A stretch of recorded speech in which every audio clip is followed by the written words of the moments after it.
The following is the procedure for public comment and participation. Individuals wishing to speak on agenda items must complete a sign-up card prior to the item being introduced. Those wishing to speak on quasi-judicial public hearings must complete a sign-up card and sign the oath. Sign-up and oath cards are available on the table. Individuals wishing to speak on non-agenda items may do so under petitions and requests from the public present. This opportunity is offered twice in the meeting, and individuals may speak at either the first or second petitions, but not both. No sign-up card is required. Citizens shall not comment on any issue more than once during the meeting. All comments except petitions and requests must address the pending issue, and citizens will be given 3 minutes to speak on agenda items. Next, citizens wishing to speak on the consent agenda must submit a sign-up card identifying the items of interest. Each speaker shall be limited to 3 minutes to speak on the entire consent agenda. And finally, all sign-up cards and exhibits being submitted to the City Council shall be placed in the box on the table. The purpose of the City Council meeting is to discuss city business, and proper decorum must be displayed by all in attendance. Public input and participation is encouraged. However, all persons in attendance shall comply with the rules for meeting procedures and shall refrain from any action that disrupts the orderly proceedings of the council meeting or hinders a council from performing its duties. No person shall interfere with the rights of others to speak, hear, see, or attend the proceedings, make threats of violence, disrupt the proceedings with shouting, fail to confine remarks to the agenda item under consideration, nor continue to speak after the allotted speaking time has expired, as these actions shall be considered disruptive and disorderly. The mayor shall caution any person who violates these provisions and disrupts the orderly proceedings of the council meetings, and they shall be directed to comply. Any person who fails to comply as cautioned shall be ruled out of order, shall forfeit the remainder of their speaking time on the agenda item under consideration, and will be requested to return to their seat. Persons who fail to comply as directed shall be subject to removal from the council chambers by law enforcement or such other actions as may be reasonably necessary to enforce these regulations. Notwithstanding, the mayor may order the immediate removal of any person from the chambers who possesses a threat to property or life safety. Nothing in this section shall be construed to limit or restrict a person's right created by the Constitution, law, ordinance, or regulation.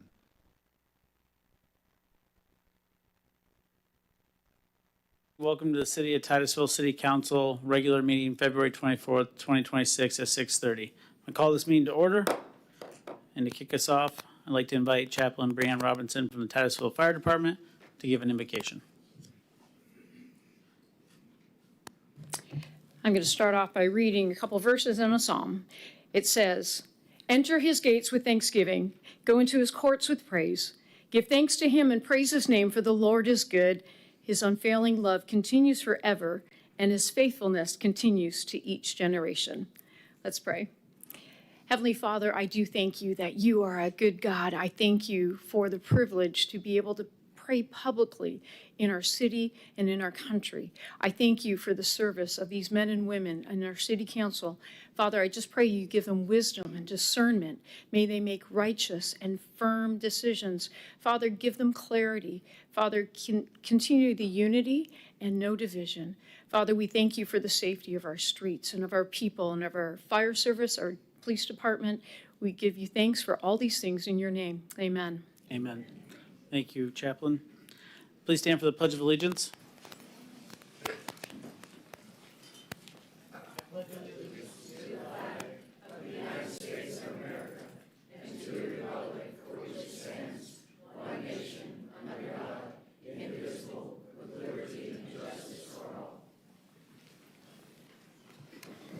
Thank you very much. Member Stokel? Yes, Mayor, I would like to, before we get into our business, I think we all can recognize we have a lot of citizens from Royal Oak here. And I don't know if any others have heard, but I saw a lot on social media, and I was contacted as well, that there is a concern that we will bring up Rule 13 as a council, which essentially means that anybody that voted all in favor of a certain motion can bring up said motion and say that we want to reconsider our vote. So I think there's concern that we may do that regarding the Gemini Lakes. And so it might be prudent for us if we could state on record that we are not wanting to do that so they can have peace of mind. So I will start by saying I have no plans to bring up Rule 13. Vice Mayor? I have no plan to bring up Rule 13. Member Nelson? Me neither. Yeah, I have no plans to bring up Rule 13. Thank you. And I don't either. I don't make motions. That's not what I do. I conduct the meeting. So hopefully that alleviates any concerns that you all have. But, I thought we kind of put this to bed last meeting. But we do have a lot of business to attend to. So again, any public comments we do appreciate. But if it's about the Royal Oak development in particular, we're not addressing that. That's over. That's done with. And we're trying to move on with the business of the city. But with that being said, we're going to move on. City Manager.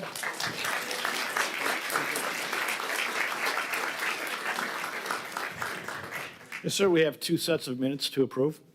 Thank you, Member Nelson. Move to approve the minutes of the regular meeting on January 13th and the special meeting on February 7th. Second. I have a motion from Member Nelson, second by Vice Mayor Cole. Is there any discussion? Seeing none, all those in favor say aye. Aye. Any opposed? Motion carries. Thank you very much. City Manager.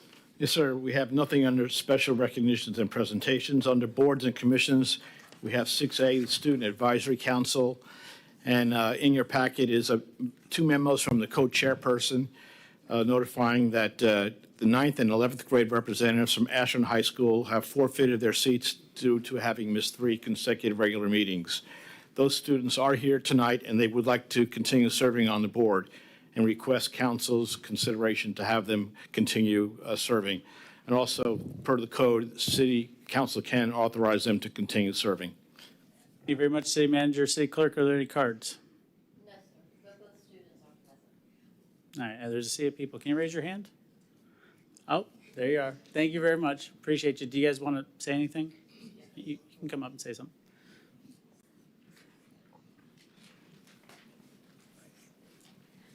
Good evening, City Council members. My name is Sydney Lely, and I'm here to appeal my removal from the Student City Council. I recognize the importance in my attendance, and I apologize for not meeting the standard, but I would like to explain the reason for my absences.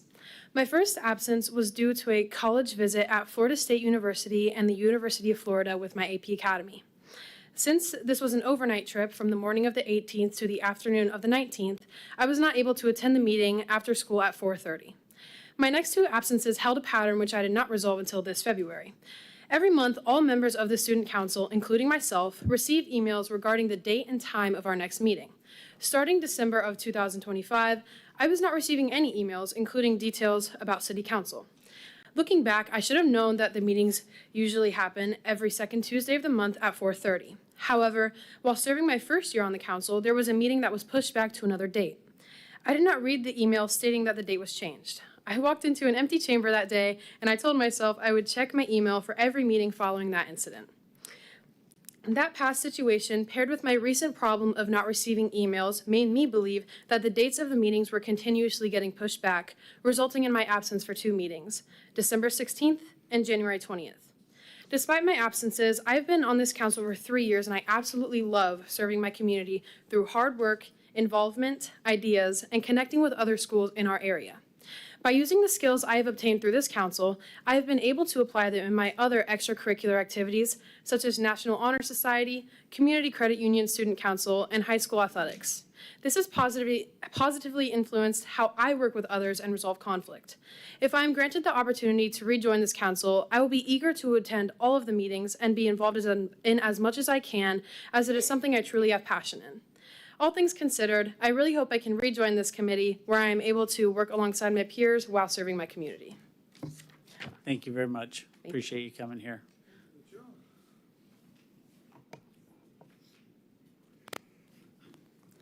Hi, my name is Kylie Miller. I'm a freshman at Astronaut High School, and I love being on the Student City Council. I've made so many friends. I would like to apologize for my absences. I am a very involved athlete and student. I am in the AP Academy as a freshman. I am still in the National Junior Honor Society at my middle school. I play JV and varsity softball at Astronaut. I was at a freshman volleyball game for my first missed absence. My second missed absence had to do with the AP Academy field trip that I also went on, that I also had a cheer event that I had to be at. And then my third missed absence was for tryouts for softball at Astronaut High School. I really love being on the Student City Council because it's brought me so much more voice for my community, and I would really like to be able to keep my chair and to stay on the Student City Council. Thank you very much. Appreciate you.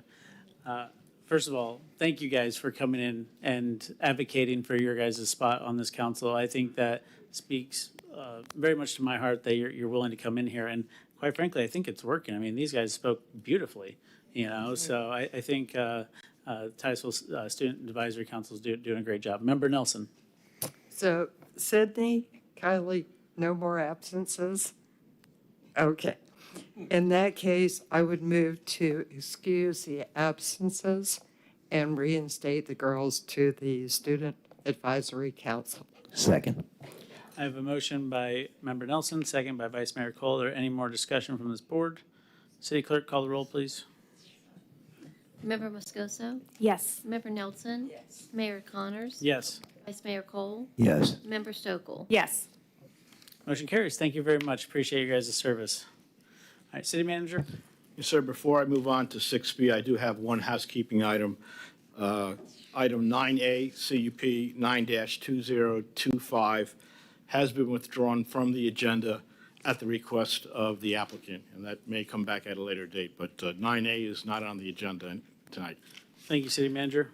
Moving on to 6B, Resolution Number 4-2026, the Affordable Housing Advisory Committee, and staff is seeking approval of Resolution 4-2026 to reaffirm the service of 7 existing members and remove 1 member due to lack of attendance and appoint 1 new member as follows. To reappoint members William Bill Gary, Joe Manticon, Brian Clark, Elizabeth Ross, Kayla Manning, a principal planner from city staff, and the vice mayor.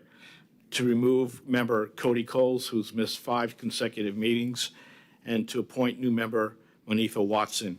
And Terry Franklin's here to answer any questions, if you have any.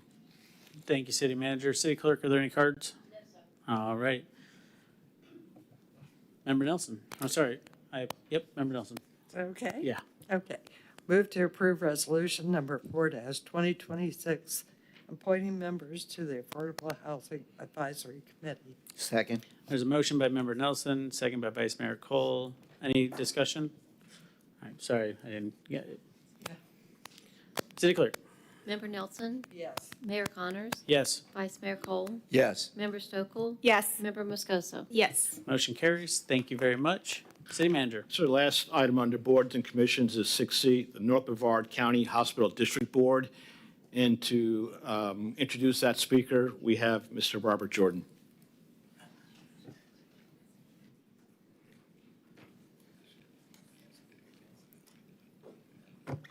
Good evening. Good evening. All right, you got a smile when you see me for sure. So, Mayor Connors, Vice Mayor Cole, and members of the City Council, I'm Robert Jordan, Chairman of the Board of Directors for Parish Medical Center. Tonight's presentation of the Parish Medical Center semi-annual report will focus on providing you and the community with information about the next evolution of Parish's next steps in its transformation of healthcare through digital innovation. I'm joined this evening by members of the Parish leadership team as well as Parish Healthcare Vice President of Digital Innovation, Dr. John Cachago, who will lead the presentation. Many of you have already met John, but I want to take this opportunity to formally introduce him to you and to the community. After an extensive search, John joined Parish in August of 2025. John is an esteemed digital health expert, educator, and author with a career spanning over 2 decades. John has been at the forefront of integration technology into healthcare systems to improve patients' outcomes, accessibility, and efficiency. As Executive Director of the Institute of Telehealth and Digital Innovations at Texas Tech University's Health Science Centers and a Senior Technology Consultant for the IFC World Bank Group, John is well known for his expertise and dedication to advancing healthcare through technology.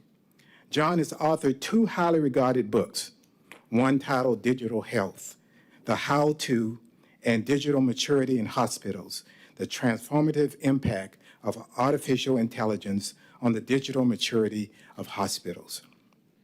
Beyond his publications, John's influence has extended beyond academia and policy.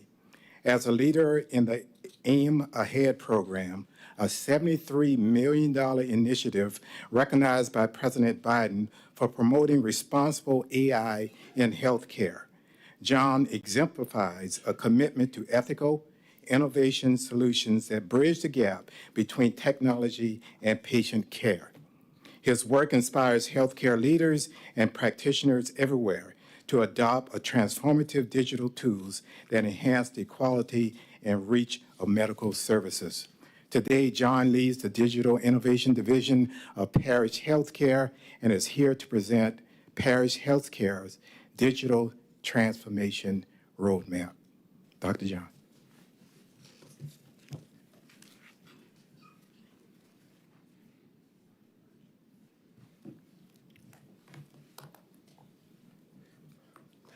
Thank you very much, Mr. Jordan, for that kind introduction. And good evening, Honorable Mayor Connors. Good evening, Vice Mayor Cole, and distinguished members of the Titusville City Council. Again, my name is John Gachago, and it is my pleasure to present to you today on behalf of Parish Healthcare, specifically on our digital transformation journey. As I present, I may pause briefly to give you the courtesy of actually reviewing the slides before I expound on each one of them.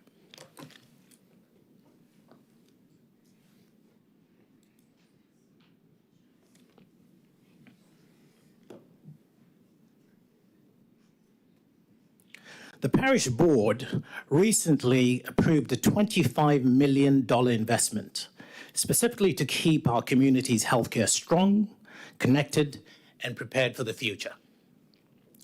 This investment builds upon and complements our already high-performing integrated care system. Recognized nationally as the first U.S. hospital certified for its integrated care by the Joint Commission. Now you might ask, what is the Joint Commission? The Joint Commission is kind of like the healthcare version of a quality and safety inspector. It's an independent nonprofit organization that inspects 23,000 hospitals, clinics, and other healthcare providers to make sure they are safe, well-run, and delivering high-quality care. If a hospital meets their very tough standards, it earns certification. Basically, a national seal of approval that shows the organization is committed to patient safety and quality. What does this certification by the Joint Commission actually mean? In plain terms, patients don't fall through the cracks. The certification confirms that parish meets strict national standards for safe transitions of care, communication, and consistent quality at every stage of patient care. It shows our parish healthcare system provides better, safer, connected care that leads to better outcomes. Keep in mind, this is an automatic. We volunteer for these rigorous reviews every 3 years. Parish continues to meet these high standards, demonstrating long-term dedication to integrated, high-quality care.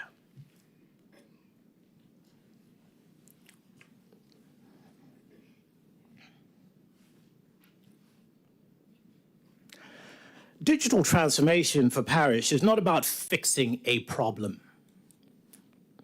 It's about staying ahead. Our care has always met high standards, and digital capabilities allow us to enhance that excellence as healthcare technology changes.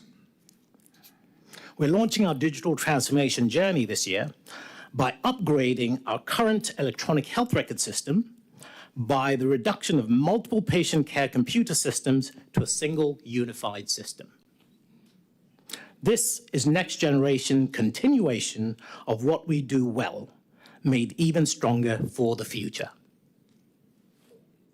Today, on your phone, when you text someone, share a photo, or join a group chat, everyone gets the same information instantly. With a single unified platform, your primary doctor, your specialist, and your hospital team can all stay on the same page, minimizing delays and potential mistakes. It's the healthcare version of a perfectly synced group chat. We can add new tools, strengthen cybersecurity, or integrate new services in the same way your phone can suddenly do something it couldn't do yesterday. It keeps parish ready for whatever the future brings.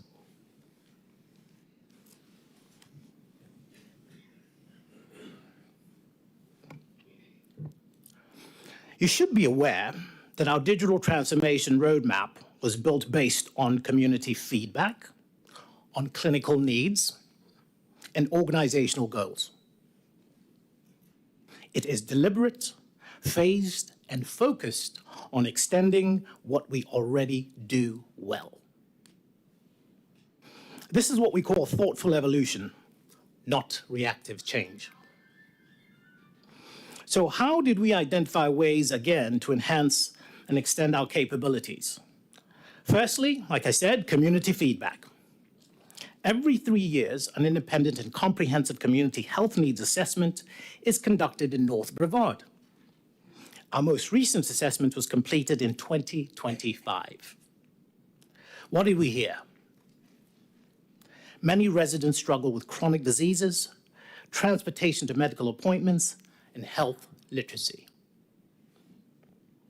The enhancement identified was to create a simpler way for patients to manage their own health at home, such as digital tools that track blood pressure or glucose and share it directly with their care team. That means fewer office visits, earlier help when something looks off. Secondly, we looked at clinical needs. We surveyed our clinicians. What did we hear? Clinicians said logging into a single medical record system will be more efficient and will increase their time with patients. The enhancement we identified: unify access with a single sign-on and simplified interface.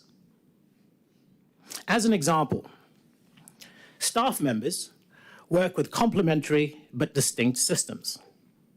So transitioning to a unified system, they can get to everything through one secure login, meaning more time with patients and less time wrestling with the computer. That's an example of digital transformation. Thirdly, from our baseline survey, what we heard was patients want clear communication and predictable follow-up. Employees want fewer data entry burdens. The enhancement we identified: improve messaging tools by not having to enter or repeat information from provider to provider within the community. Through enhanced digital tools and a single patient portal, we will be prioritizing better digital follow-up and improving the patient experience. From our IT assessment, what we found is some system components communicate more efficiently with some systems than they do with others. The enhancement we identified: with a unified system and enhanced digital tools, information flows more smoothly across parish, from clinic records to hospital systems, and ultimately to specialty care to patients. We are implementing upgrades that make everything more efficient for providers. In summary, our digital transformation journey will lead to more support for care at home, streamlined workflows, better tools for clinicians, and better communication.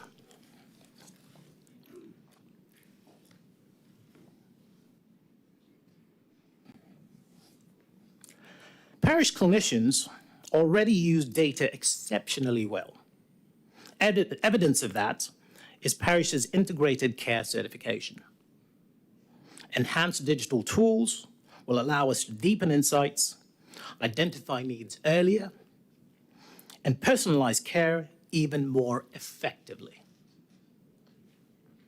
Better information strengthens decision-making because modern data tools can reveal patterns humans alone cannot see.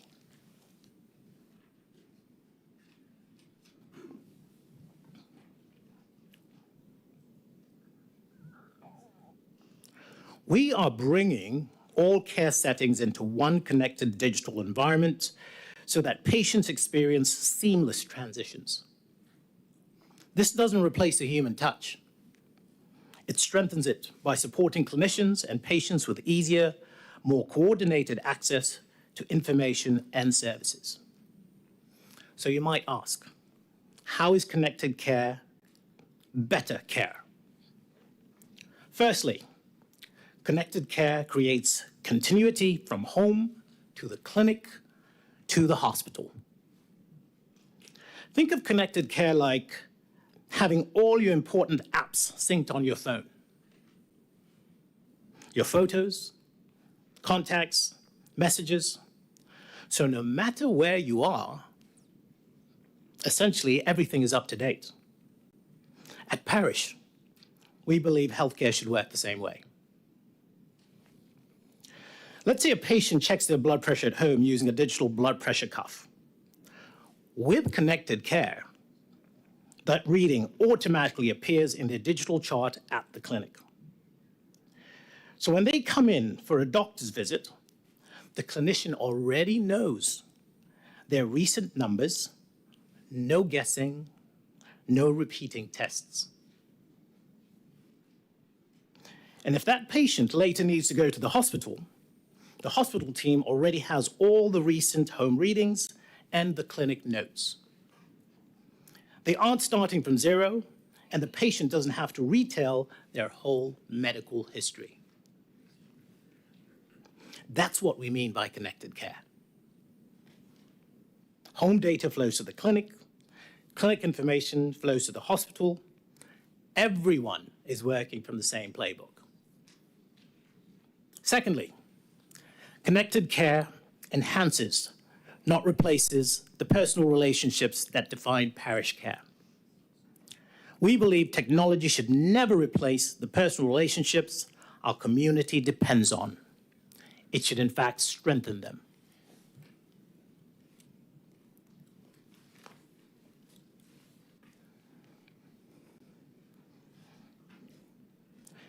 Technology allows our teams to work even smarter, not harder, giving clinicians more time with patients. Enhancements support safety, communication, and follow-up. For patients, it means easier access, faster information, and more personalized experience, again, building on the strengths already in place. So how does technology improve the patient experience? 3 specific ways. More clinician time with patients, better communication and follow-up, and an intuitive patient experience. And for us, intuitive means patients don't need to be tech experts. When we say intuitive, we mean easy to use, easy to understand, and easy to navigate. The way your smartphone just makes sense without needing a manual. Examples of intuitive designs include the following. 1, a single login for everything, appointments, records, bills, instead of multiple portals. 2, automatic guidance. If you're reviewing lab results and there's something important, the system highlights it and explains it in simple terms. 3, the system quietly guides you step by step, just like the GPS on your phone.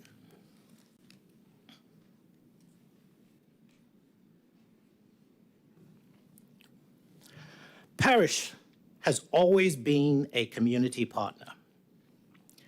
This phase of digital transformation strengthens that bond, ensuring North Brevard remains a leader in accessible, integrated, and modern healthcare services for generations to come.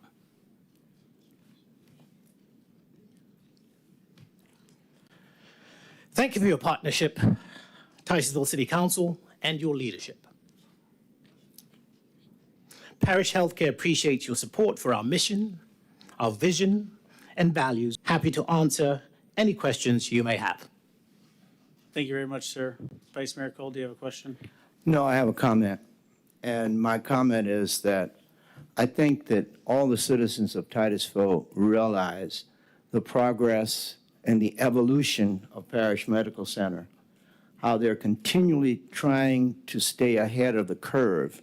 This digital transformation is, I've been briefed on it, and it's just amazing. When I first saw John's resume when he was coming here, I'm like, are we actually getting this guy? Because I looked at the books that he had written and those things.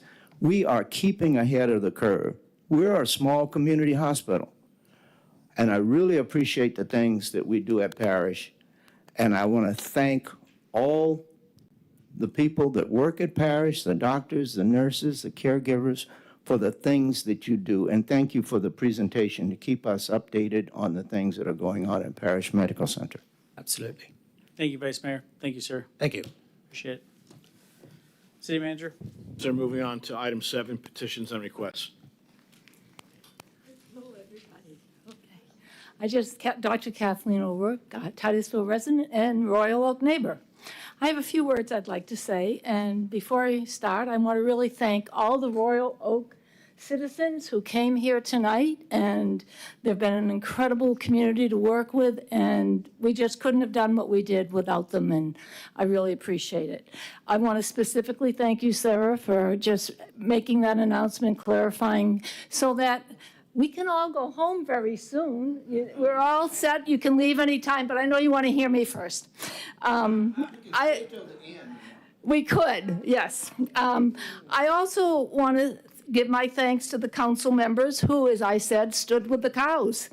You did not overturn this very important vote, and you served the community well, and for that, we're very grateful. Our work is not done here. We know that the city mandated small area studies to be done to see the best use of this land, and we're very excited about that. And Royal Oak Neighbors is particularly eager to be an active participant in this and going to work with the neighbors to have meaningful input into the process. We intend to set a meeting, lucky you, Mr. Abate, we're going to be meeting with you soon to discuss the ways that we can work together for the benefit of this study and for the city and for our neighborhood. So thank you. And really, any Royal Oak neighbor who doesn't want to listen to hours of discussion about tranquility is more than welcome to leave at this point. Thank you. They've committed to not bringing up the Rule 13. So thank you all. Thank you.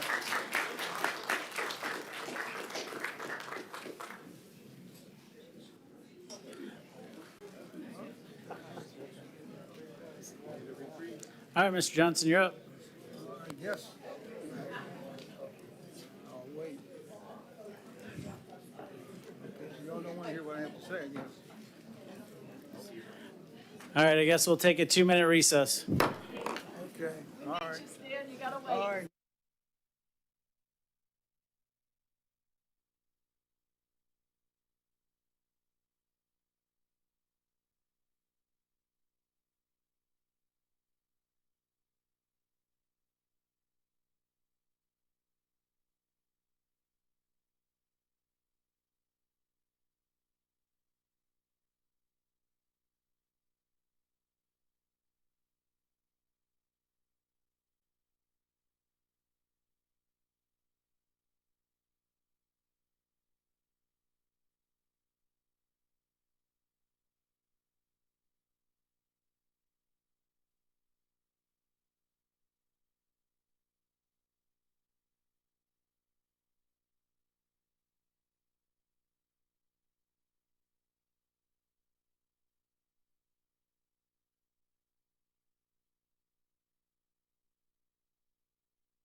items. Mr. Johnson, I do believe you are getting up to have the floor.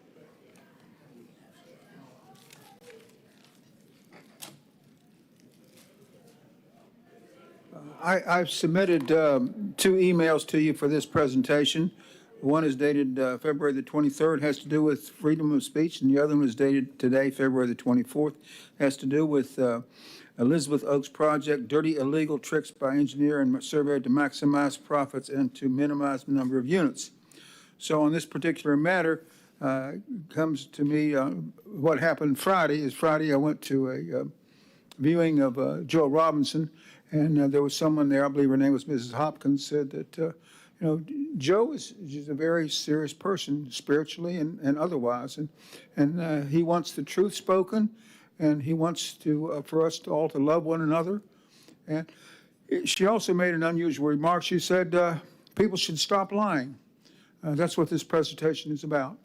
Is lying. Is that the city engineer, the engineer of record of this project, Elizabeth Oaks, and the surveyor colluded to delete the stop sign, the street sign of Mockingbird Lane, and the cleared area which I and owner Keller measured to be greater than 26 foot wide. So those were deleted deliberately to mislead the city, to proclaim that this was a landlocked, that houses were landlocked that were on Mockingbird Lane and not to be named in Mockingbird Lane. So this was a horrible thing that happened, and we still, 4 years later, we're still stuck with the same situation. So I bring this to you, bring this matter to you for consideration and for thought.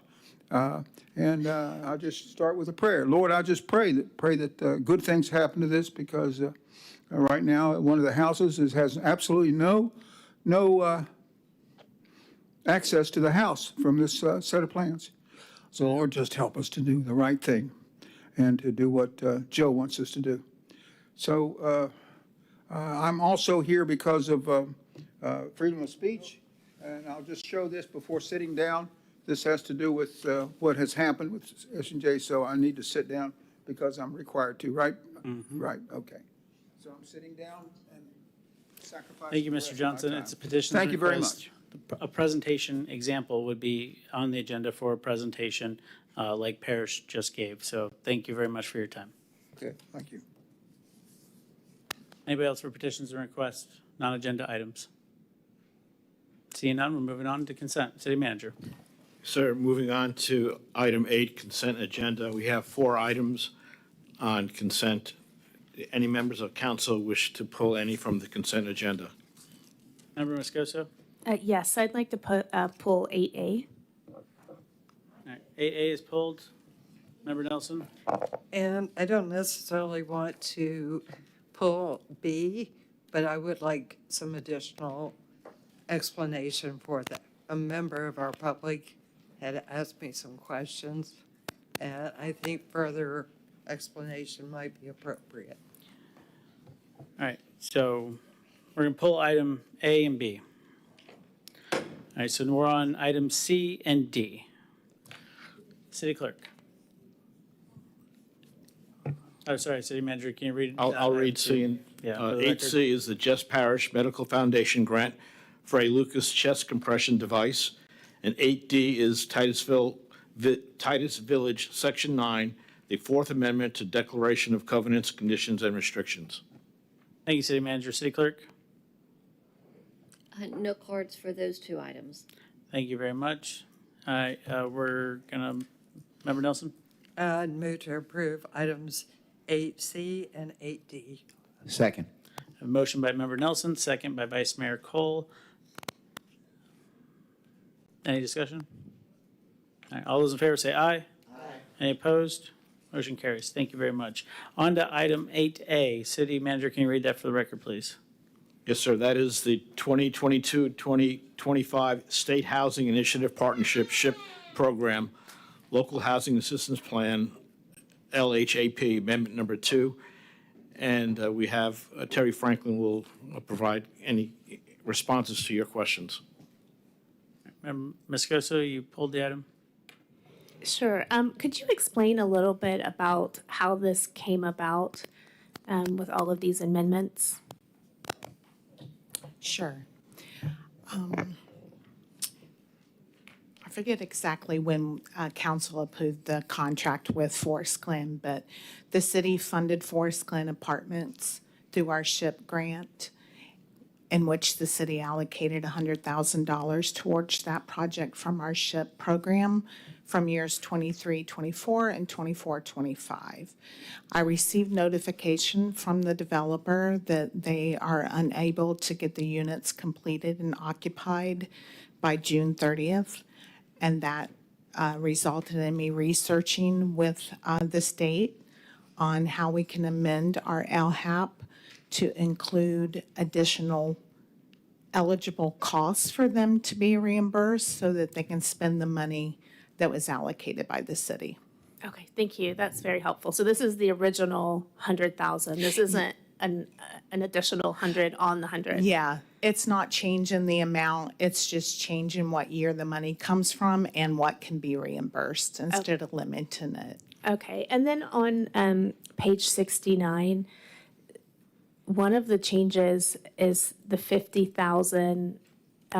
Instead of it was the maximum award was 50,000, just general. If you look on, I think it's D, it switches to per unit. I'm sorry, page 69? Sorry, 68. Oh. I'm sorry. So 68 D, it says maximum award 50,000, and then in red it's added per unit. It was always per unit. SHIP doesn't require us to define that, but I thought it would be good to define that that's per unit. In their template, it's defined as per unit, so that's why it was added. So could a developer come in, since now it's including construction cost, and get more than 100,000? Since now it does say per unit. It could be, but not for this Not development. for- So this We've one is already- only for Forest Glen. This isn't going to carry on to future developments? It is open to future developments, but it could have been any development that applied for this. But this LHAP is no longer in effect. So we wouldn't have any additional RFPs out there for this funding. Okay. Because I see that I think more developers are going to come in and probably take advantage of this program, which is, I mean, that's what it's for, but I want to make sure that we're also putting money aside for, and we talked about first-time home buyers and all the other things that this money can do. One of the questions that I got to sit down with Ms. Terry a few weeks ago, and I didn't get to sit with you before this, but I think we only helped one family get into a home, is that correct, with first-time home buyer? So far this year, yes. There are 3 others in the process right now. And if you notice, we have like an excess of money. And so I want to make sure, and I know, and that's kind of why I spoke with her, that it's a long process. It's not an easy one. There are a lot of things, but my hope is that, yes, it's great that we can give it to these developers. This developer has already received $23 million from the state, $360 from the county, $100,000 from us, which is great. But I want to make sure that money, because these are rentals, that money is actually going to go into the first-time home buyer, because it can be used for multiple things. So we want people to get generational wealth by owning their own homes. And so I don't know how we can make that easier. I know that's a completely different discussion. But my fear moving forward is if this is per unit, that changes things a lot. From going from 50,000 max to 50,000 per unit. And are we able to cap that if a developer comes in and we say we're only going to do 100,000, or can they request the whole 550,000? Oh, no. They can't. There's a 25% cap on the SHIP grant. Okay. So we can't allocate more than 25% of the grant for rentals. Okay. Everything else must be home ownership. So that's why the 100,000, that's the maximum we could have done. The language that was in the LHAP above that said per units.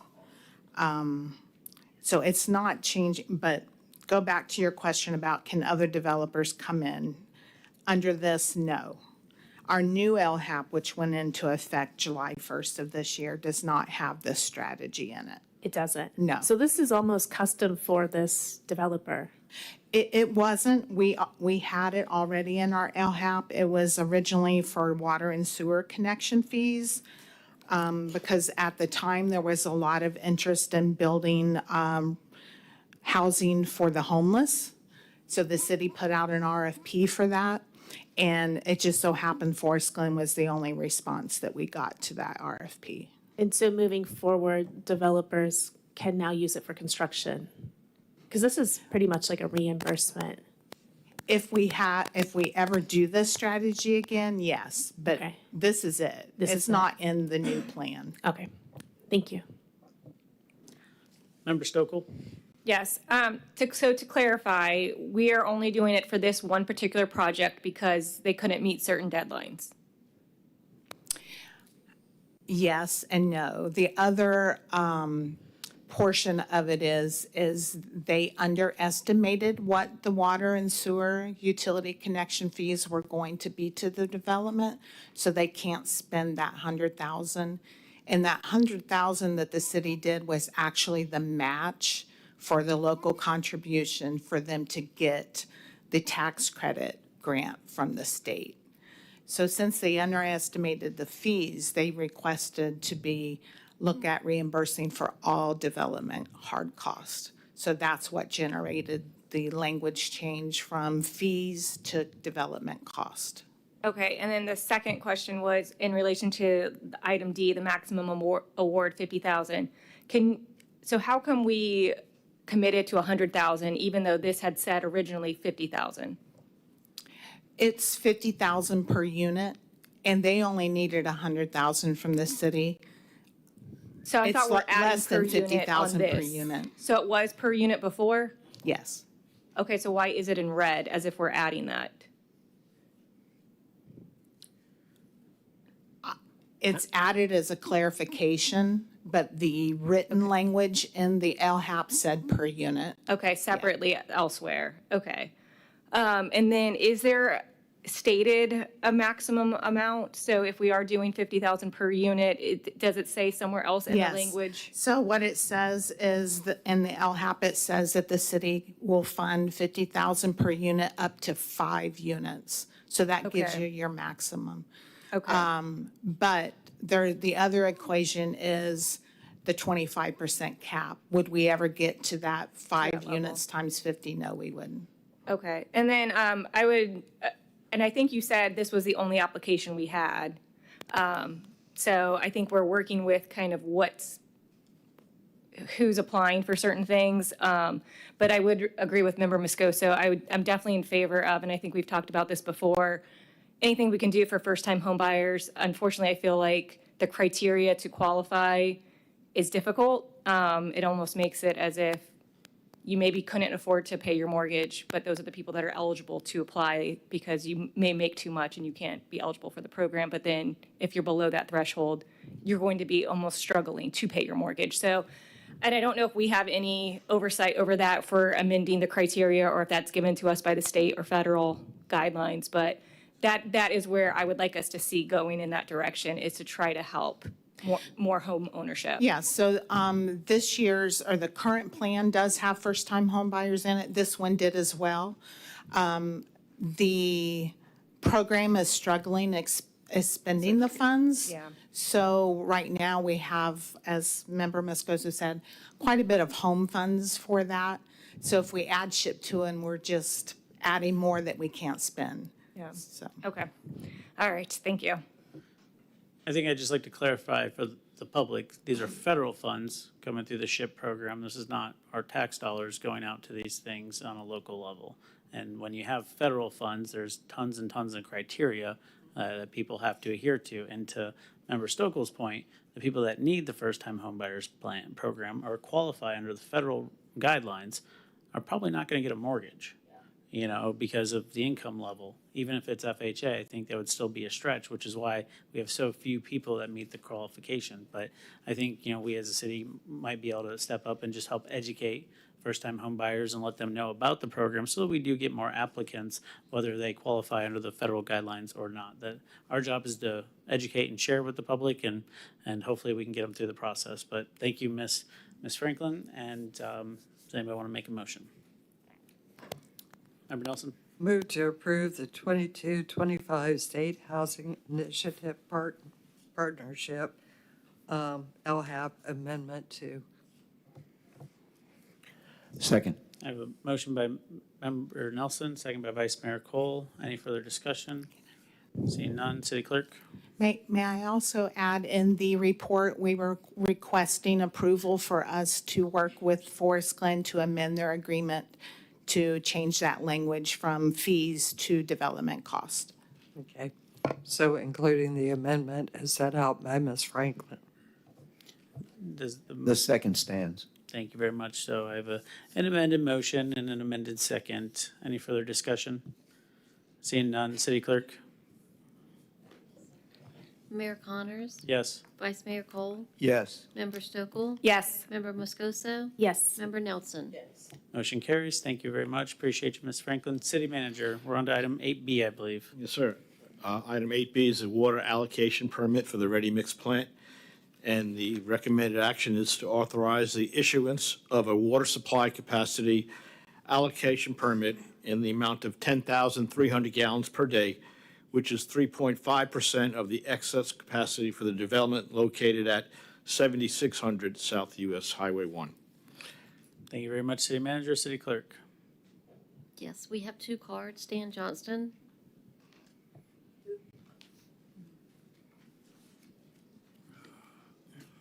My name is Stan Johnson. I'm not so much opposed to this, but I'm opposed to what's going on in the city regarding these issues. And this has to do with sustainability. And there's no way that there's sustainability in our water resources for drinking water. We just don't have it. Back in about maybe 1979 or so, I spoke with the Director of Water Resources, Mr. Madison, and he said that we have for perpetuity right now, at that time, we can produce 7 million gallons a day. Well, that didn't work out very long because we couldn't do it with the resources we had then. And since then, we've also got the well field over there off of south of Route 50, and now we have the big one in Farmington. So what the city has is sustainability reports that are completely false, make absolutely no sense at all. And I think you should pay attention to that. And that's what I've said many times. Same thing with the absence of maintenance for our stormwater system that goes through the city and out to the St. Johns River. We don't have it. We have violations of those laws. And so what I'm saying again to you is what I've done also. I've done it in affidavits, saying your sustainability report is fraud. It's false reports. And I think you should pay attention to this issue because it is an important issue. The city of Titusville is not sustainable with resources that are fixed. And I don't know what resources we have that aren't fixed. So we've got a problem here. It's a matter of truth. That's what I talked to you about when I talked about Joe Robinson. Don't lie about it.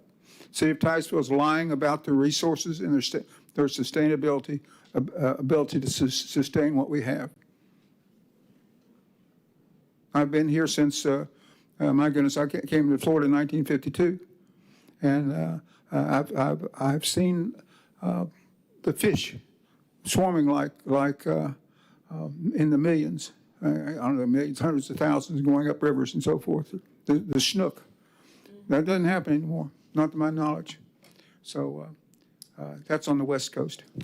So please consider what's going on with our sustainability in this particular issue, which I'm not really against, but think about it. Thank you. Bye. Thank you, Mr. Johnson. City Clerk? The last card is Carol Stanton. Hello. I'm Carol Stanton, living at 6935 River Edge Drive, directly across from the proposed or maybe already tied up concrete recycling plant. My husband, John Stanton, spoke against this. He passed 2 years ago. He'd be rolling over in his grave if he knew that this was going to happen. We live directly across from what's happening. There's no stoplight. I can just envision trucks with concrete going up the hill toward the airport. We already have noise from have lived there 28 years. I'm just about ready to leave my house because of the noise.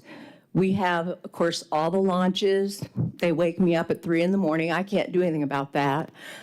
The trains are carrying heavier loads. We have a car, a semi-truck dispensary right across the street at the airport that carries cars that come on I don't know how it works. It's in the middle of the night, but it lights up the whole area.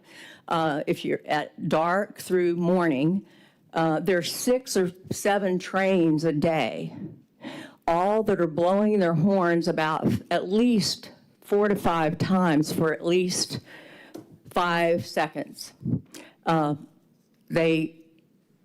Even on the weekends, even on Sundays. There is no traffic on that road. Golden Knights has very little traffic, which is good, because if you have people turning in there, you're going to have auto accidents, because people go 70 miles an hour past my house. They go 50 miles an hour, people that live on my road. There's a big traffic problem there. I've called DOT about it, and of course, they've not returned any of my calls. I've been to the noise people at the police station 2 months ago. They took my number. I've never heard anything about that. The trains are a nuisance to me, especially because I live right directly across from the airport road. We have the personal jets, we have the launches, we have the train, we have the high volume of traffic. There's more construction going on. There's heavier construction trucks, and they go 70 to 80 miles an hour past my house. So I did not know, because you passed this years ago before my husband died. And I just came last week to pay my bill, and I read about this. I had been told by the city planning and zoning that this company had sort of, given up on this, and that they weren't doing well. Thank you very much. I'm sorry I got to stop you. Everybody gets the same amount of time, 3 minutes. Well, I did want to say one more thing. I went online, and if anybody wants to tear up their driveway and take their concrete over there, if it does get built, and there were a lot of stipulations like sound control, walls, trees put in. They agreed to that at the first meetings when Laura Lee was involved, my husband and I, and other neighbors. There's 5 recycling centers. There's the Doug Connor in Melbourne Incorporated, the Space Coast Crushers in Rockledge on Holiday Springs Road, the Brevard County Central Disposal Facility in Cocoa, and the Florida Recyclers in Melbourne. There's the Sarno Refill, and there's one in Melbourne Beach. Thank you, ma'am. Right, and I think that's enough recycling centers that put silica dust in the air and will hurt you're going to give them 10,000 a day.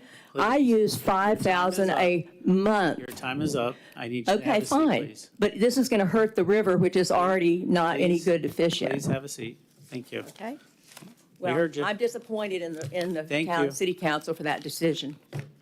Thank you. 1 second. Is there any other cards? All right, thank you. Member Moscoso. So, ma'am, I did ask our planning department if it was the same project. So it's not a concrete crushing, it's a concrete mixing, so it's a little bit different. Yes, ma'am. So I'm not sure, but I know that they'll be able to give you more details. So it's a completely different project that I'm sure our planning department. I don't think we're going to speak to it right now, but possibly later we can get his card and speak to him about the project, but it's two different projects. Excuse me, ma'am, please. Excuse me, ma'am. Excuse me, ma'am. We're having discussion. I think it's really important to understand that we have code upon code, regulation upon regulation that makes it tough for anything to happen. And I do not believe this project ever came before us. So that means it probably complied with every bit of regulation between sound buffer, noise, and all these other things.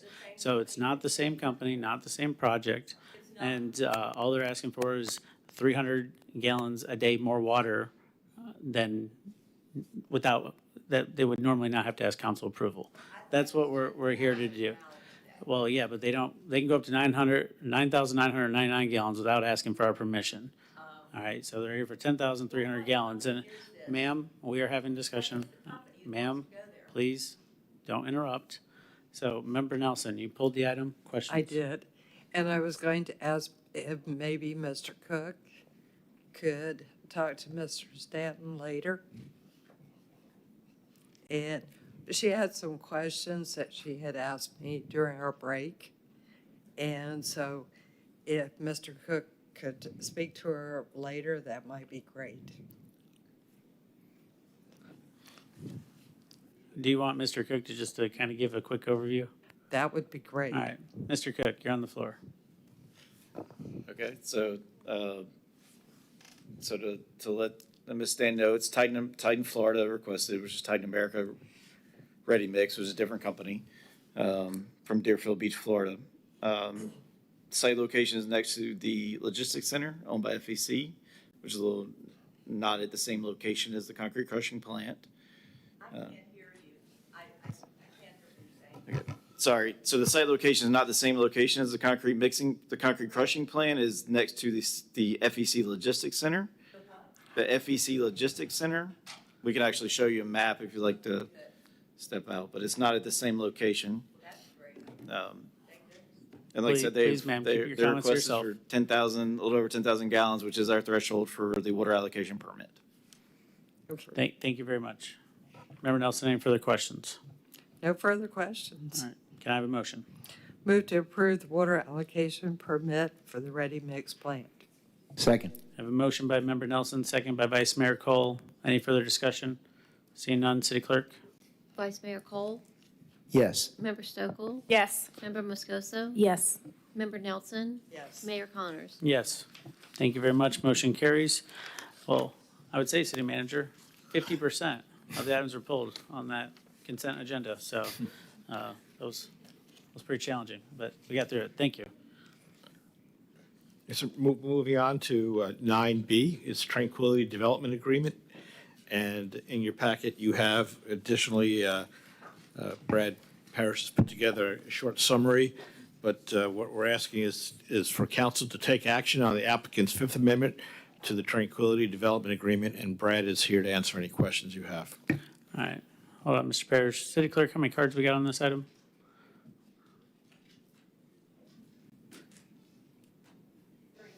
Three names.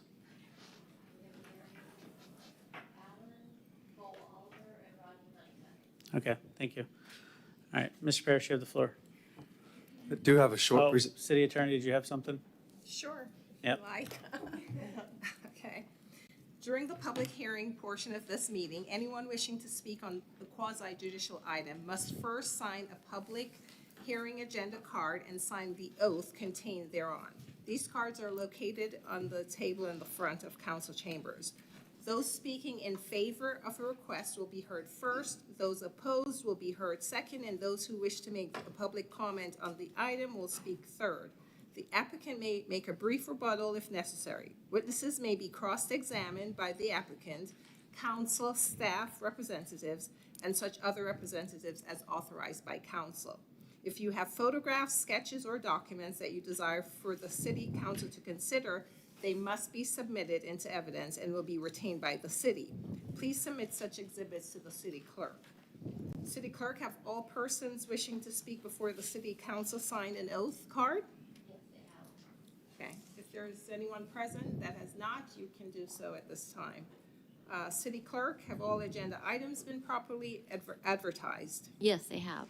Have any council members visited any of the sites or spoken to any members of the public regarding an item to be reviewed? You may make your disclosures at this time. Member Moscoso. Yes, on Sunday, I drove through Tranquility just to see how it was looking. Vice Mayor Cole. I've had contact with the developer and presentations, but it has not had anything to do with my decision. Member Nelson. I have likewise spoken to the attorney and many months ago drove through the development. Member Stokel. Yes, I'm very familiar with the site and drive through it often. And then I have spoken with Cole Oliver, Robin Fisher, and Gary Allen. Thank you very much. And I have also spoken with Gary Allen, Cole Oliver, and Mr. Robin Fisher, as well as our staff, which, given the cards, doesn't seem like it's community. I feel like the disagreements between the city and the developer at this point. So, but I also did drive through it. So, City Attorney, is that it? Yes. Thank you very much. All right, let's kick this thing off. Mr. Parrish. So tonight is a request for an amendment, a Fifth Amendment to the Tranquility Development Agreement. I did do a short presentation. I'm just going to go through some of the slides to kind of help me explain to you some of the requests that are being made. There was a requirement of development agreements, amendments, even amendments require a community meeting. On November 3rd, we received a notice card from the applicant stating they were going to hold a community meeting on November 5th. The information related to that community meeting is in your agenda on page 154 and 155 of your packet. From what I understand, they only had one attendee. To give you some context, the property is about 350 acres. It's east of US 1, north of the NASA Causeway, north of the Vector Space DRI, or Development Regional Impact. It includes a planned mixture of residential, single-family, multifamily, commercial, and open space and recreational amenities. It was originally approved with a development agreement called Sandy Point in 2007, reapproved with several amendment or changes as a new agreement in 2017 called Antigua Bay. 2021 is renamed to Tranquility with one of the amendments, and tonight we have a Fifth Amendment to the same agreement.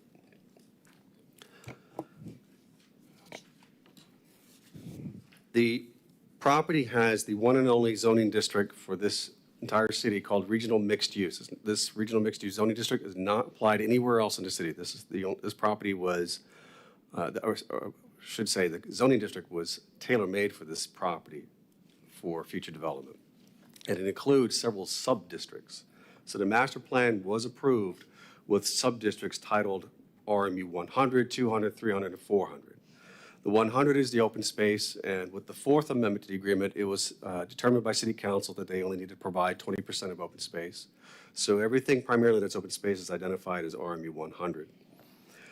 RMU 200 includes phases 1, 2, and 3 of the single-family subdivisions. Phase 1 is complete, and we are receiving and issuing permits for single-family homes along the water, and it fronts about 2/3 of the entire development along the water, the Indian River Lagoon.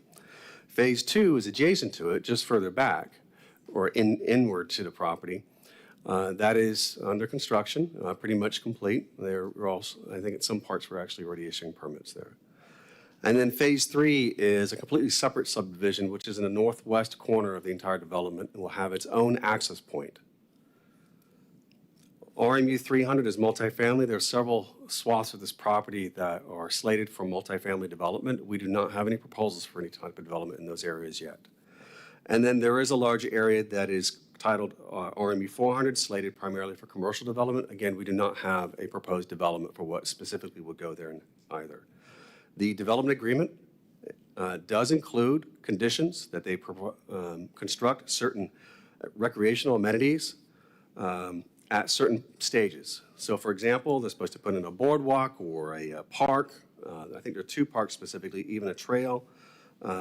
before the 50th certificate of occupancy is issued or before the 100th certificate of occupancy is issued. So we are monitoring that. I receive a report every month to see where we are with that.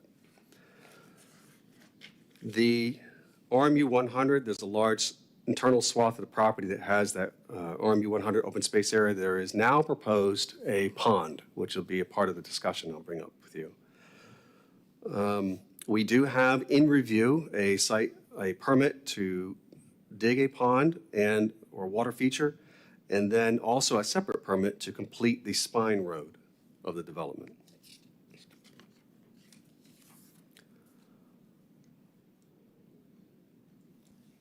There are 5 amendments to this request, parts rather, to this amendment rather.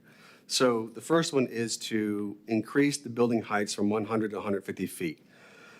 I'll point out specifically what the applicant's asking, but basically on page 167 and 170, you'll see the city's zoning overlay, the height overlay, which was adopted in 2017.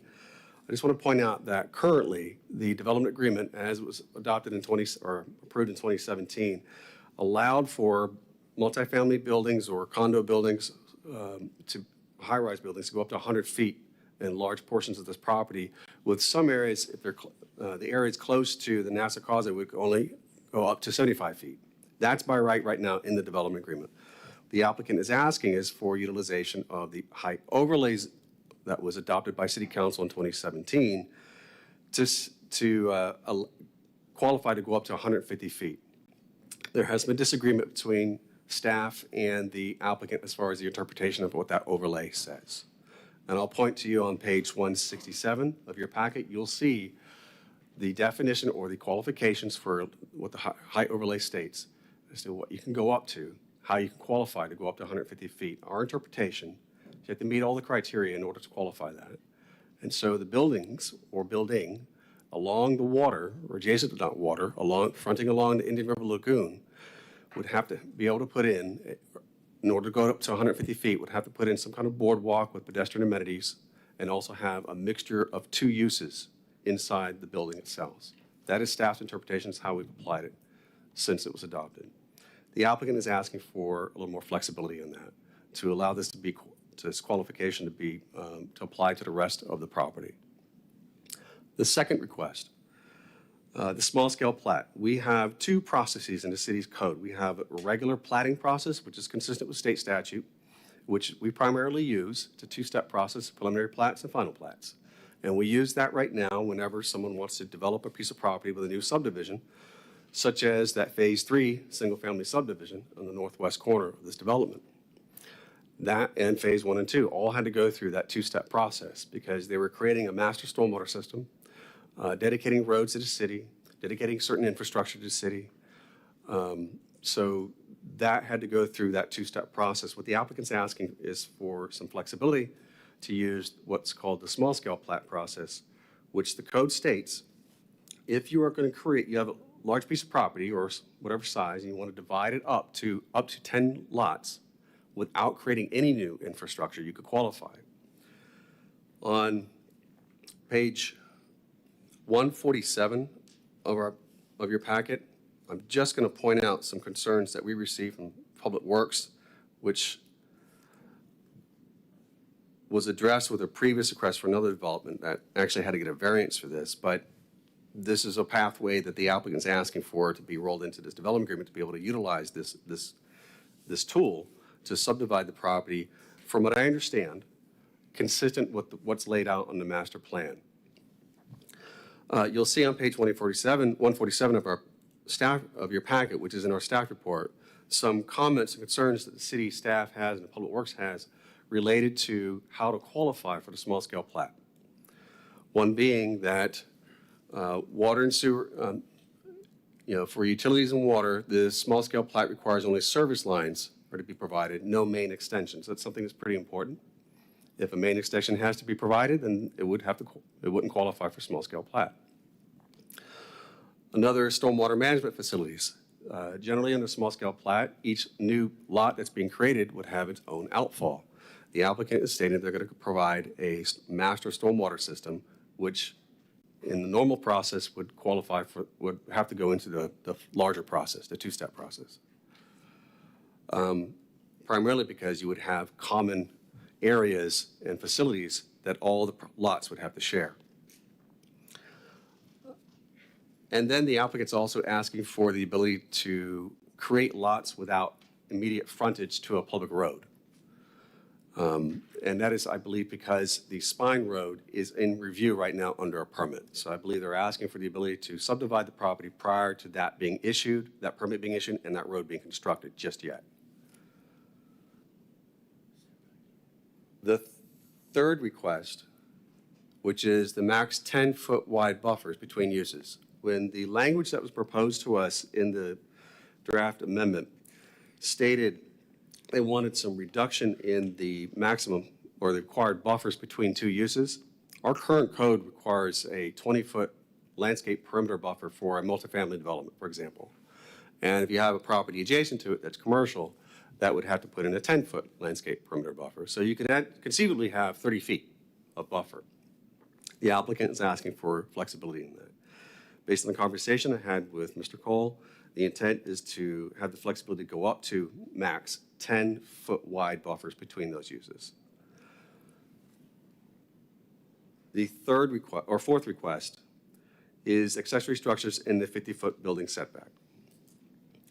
The several properties or several lots along US 1 in the Phase 3 single-family subdivision are fronting or they back up against US 1. The buildings themselves, the houses themselves, will have to meet that building setback. What they're asking for is some flexibility in the code to allow accessory structures to be within the backyards of those lots. Because right now the code, because of where they've laid their lots per that plat, within that buffer, that setback, the code says that you can't put any structures within that backyard, within that 50 feet. So they didn't necessarily have to put the lots within that building setback. They could have kept it out. But because of the layout of the subdivision and the number of lots they want to put in there, they've actually encroached into that building setback. So they're going to need some leeway from the code requirement, and they're asking for your approval with this amendment to allow those lots to be placed where they are and allow those property owners who will buy those lots to be able to put a shed or any kind of accessory structure within their backyard inside that building setback. The last one is the Class 1 permit versus a Class 2 permit. A Class 2 permit is something that we generally require any site development to go through, especially if it's a new major development, commercial development, even a gas station or a new bank, whatever that might be, and definitely for things as large as a subdivision. What the applicant is asking is for a leeway to be able to use the Class 1 permit. That has been used generally for the small types of improvements. So let's say a commercial developer has an existing development and they just want to add on a building, or they want to restripe their parking lot or make some minor adjustment that doesn't require a complete wholesale review of everything. They would qualify for a Class 1 permit. The applicant is asking for that flexibility. They've also stated that they would like to be able, in addition to using the small-scale plat process and subdivide the property according to how the master plan is laid out, and I'll illustrate what that means in a moment, to be able to clear out up to 30% of each of those parcels for the purposes of stockpiling soil that would be taken out of the pond, the water feature. One concern that the city staff has is that we don't have exhibits to illustrate reasons why this is necessary. In this fifth request, or this fourth part of this amendment, it states in there that they will have 2 years to construct. So from point of issuance of the permit, they'll have 2 years to complete the digging and stockpiling, but it doesn't say how long beyond that it should stay. And I had a discussion with Mr. Cole-Oliver about this, and I think we're just misunderstanding of what the language really was proposed in here. The way we read it, it's not totally clear as to how long it will stay there post closeout of the permit. So we would suggest there be some kind of time frame explicitly stated inside the agreement, such as 2 years.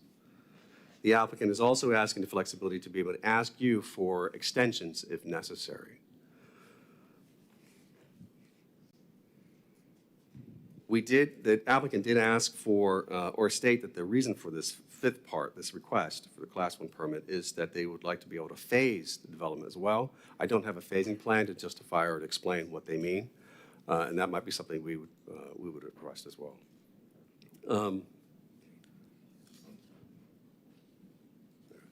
So on the last slide here, I've just put an excerpt of the one of the exhibits from what was adopted in the Fourth Amendment to this agreement. And you'll see this is the entire development. It's looking at the top of the page is east, and the left side of the page is north. So on the bottom of the page is US 1, and the Nassau Causeway is, it's on the east side, or the right side of that page, rather. So you'll see what I've drew in there in red line is the spine road, what's remaining of the spine road that needs to be permitted and constructed. That's what's in review right now. You'll see I drew in a purple or blue bubble or kind of an oval shape there. That is an area, see in green there, that is the RMU 100 open space area. That was what was approved with the Fourth Amendment of the Development Agreement. Well, we now have a permit request to put in a water feature in that location, and that's what that bubble's supposed to try and illustrate where that location is supposed to be. The water feature will be adjacent to that Phase 2 subdivision. The development agreement does state that there's supposed to be recreational amenities such as a trail through this area. I didn't see that in the permit request, so I'm not sure what's going to happen there. We do have a request also to put in a road adjacent to this water feature as part of that permit request. That permit's still in review, though. The parcels that I believe, after speaking with Mr. Cole Oliver about what the intent is of the small-scale plat, is to subdivide this property, what's not developed right now, into how you see it's illustrated. So the area that is just on the top side of that spine road between where the water feature is supposed to be is one large parcel, potentially. The area along the water that's not developed would be its own parcel as well. This is what I understand it to be, but the applicant will have to clarify. And then the larger areas that are remaining as well will be their own parcels. I have not received anything or any indication if those would be divided any further beyond what you see illustrated here.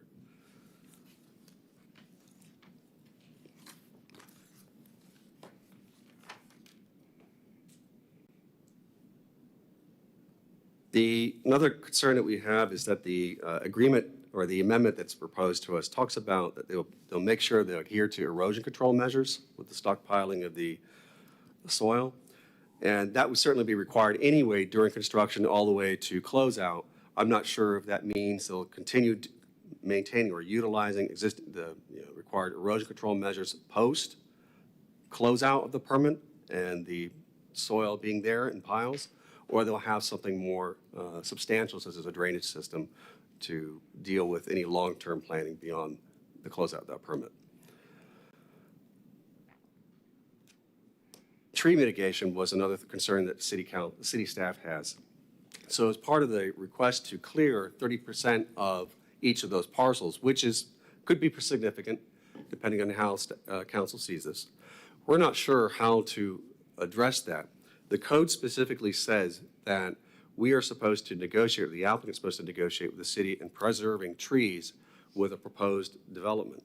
I don't have a proposal for any specific development other than to clear out certain areas of this property and stockpile soil. From what I understand is that they want to maintain or have that soil in there for future development proposals, which we haven't seen yet. The clearing out of land in preparation for the stockpiling of that soil, we're not sure how to address tree mitigation if it's necessary. If that means in somewhere in this agreement, maybe just clarify that they can just immediately pay into a tree fund, or they'll do tree mitigation by planting somewhere else on the site. We just don't have any means of justifying where they should be planting those trees since we don't have a proposal for a development. I think that's everything. Thank you, Mr. Parrish. Mr. Oliver. Good evening. Just a second while I gather my stuff. Thank you.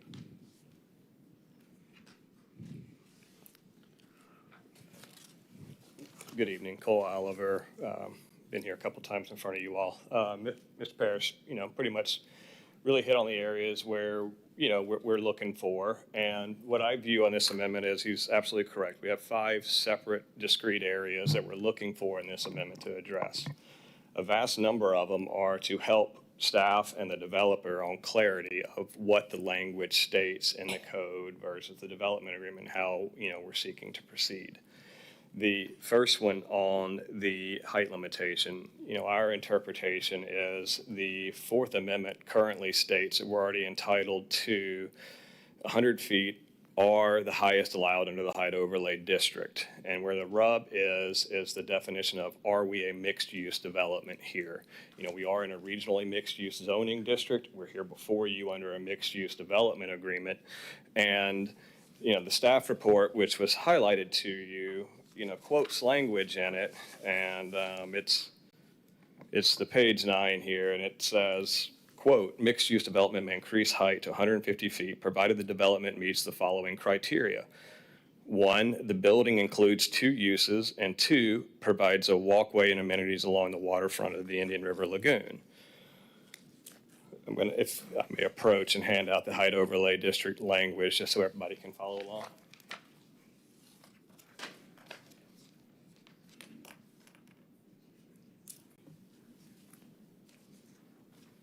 You gotta make sure you give The ordinance, the code is in page 167 of your packet as well.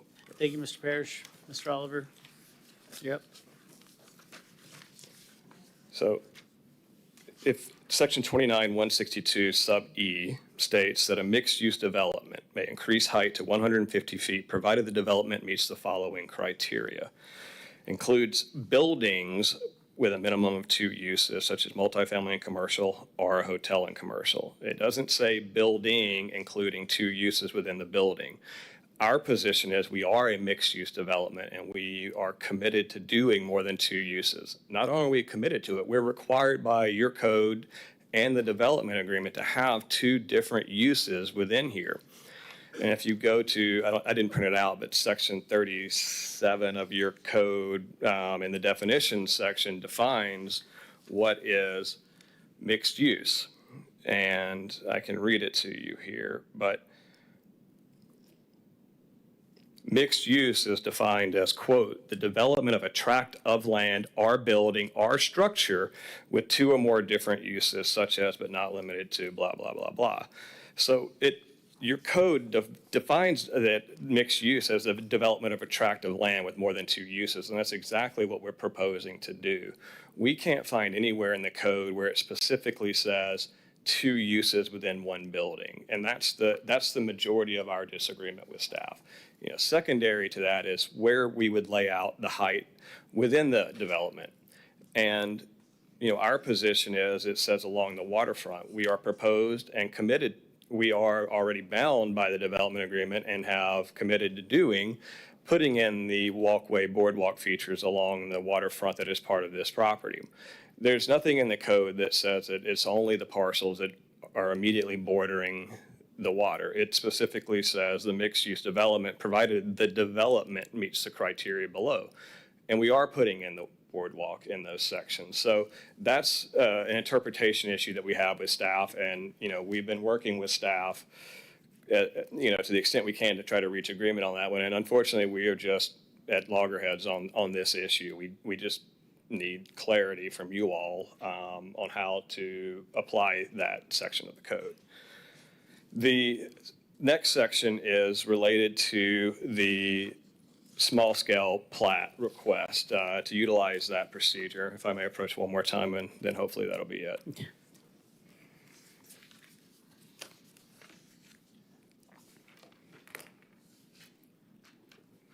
So what I handed you all, and Brad, just so you can follow along, it's section 34-141 of the small-scale plat process within the city.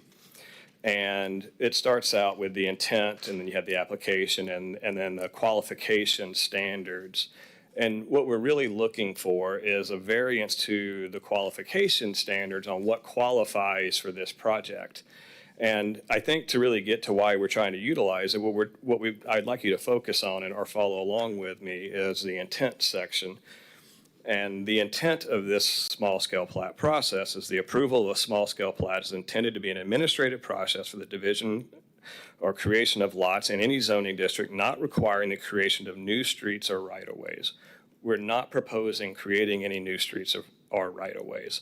And the process provides a division of a limited number of lots with minimum need for public facility improvements and access provided by existing public streets or private ways. We're not asking for any public facility improvements. They're all being done privately. And we will be accessing via the existing public streets. Now, one of them is in permitting, and Mr. Parrish is correct about that. And we won't be accessing that one or dividing land under the small-scale plat process to that one until that road has been built and accepted by the city. And it goes on in the intent section to say this is to facilitate the administration of the faster plat process when no more public infrastructure is needed to facilitate it. Now, the specific variance that we're asking for here is if you go down to section 143A1, A is the first one, and it says that of the criteria to meet that you have to show that water, sewer, and reuse can be provided by the addition of service laterals only for each lot being proposed. No main extensions required. What we've proposed in our request is that we allow to put in private mains, no public mains. They won't be maintained by the city to the extent a main is needed. Now, keep in mind, all of this still comes to your staff for the technical review to make sure that they meet the codes required for your public facilities to process. So they get to make sure that any proposed plat has the connections that tie in to be comfortable to meet their code. If we don't meet it, we have to go back to the regular plat process, which, again, we'd probably get the same comment and then come before you. So we're really not changing the technical specifications of what are being put in. We're just not extending the public facilities into the property. And then the next one, the other section, what we requested was subsection B. We asked to be able to utilize joint stormwater ponds within this small-scale plat process. Sorry, I'm getting dry mouth from too much coffee. But to utilize those joint stormwater ponds. And this will all be conducted under a master stormwater permit that is with the St. John's and showing the outfall necessary. We know that we have to show that to staff in order to proceed, but as the process is set up right now, you have to put individual retention on each pond and show the positive outfall. What we're proposing is to be able to use joints amongst some of the properties as necessary as the engineering proceeds to show where those natural contours would fall. And then the final one is subsection E, where we've proposed that not to have driveway connections onto the spine road or to US 1 from every single lot. What we've requested is a leeway in lieu of driveway connections is the right to use private easements across neighboring properties so we can control and reduce the number of access points onto the public roads and therefore potential vehicular and pedestrian conflict points. That's a safety concern. We could do it now with just doing straight driveways and connecting onto the roads. We're proposing to provide have the flexibility from the city to not have to do that. So we know this all comes to staff for the technical review. We're not asking to skip any reviews. What this really facilitates is us not going back through the public hearing process on the small scale plat where there's no more public facilities or improvements being proposed. The third section, and bear with me, I'm kind of lost which one the third one is here. Landscape. 10-foot wide buffers. Landscape buffers. Landscape buffers, correct. So in this one, and there's two different sections on the landscape buffers that we're requesting. The first one is to reduce and Mr. Parrish stated the current code correctly as to how the buffers between the proposed multifamily and, like a public shopping center or whatever would work. You could theoretically have to put in 30 feet between them of this buffer. What we're requesting is the flexibility to go down to 10 feet minimum, not going below 10 feet. And we might still do 30, but It is to provide some flexibility for those developers that are coming in. If they want 30 and that fits in their plan, that's great. But if they're in a community that wants more connectivity without the screening from these other uses, we'd like them to have that flexibility. What we've proposed to do is if we go down to that reduced footage of the landscaping, is to put in additional landscaping within that density, that buffer, to make it a little more dense and full, to provide the screening that maybe as the goal of the city as to why they have it here. And the comment we got back from the staff was that, the proposed language was 125% of the landscape enhanced. We'd put in 125% of the landscape requirement, so we'd go above and beyond. The staff comment came back is revise the language for the staff to be able to implement it. And it was kind of, we don't know how to implement this language. That one caught us off guard. This language, that very language, has been in this agreement since 2017. And it's been in every iteration after 2017. So what we're proposing in different areas where they're putting the landscaping in. But so what we're doing is taking an existing concept that we've used elsewhere and applying it within these internal boundaries between the multifamily and the commercial as it comes in. So that was one of the landscape buffering sections. And the other one was the request to be able to allow the ancillary uses in the backyards of the single family homes. Mr. Parrish is correct on the way he stated it. We would like to place them in there. We had the discussion with P&Z.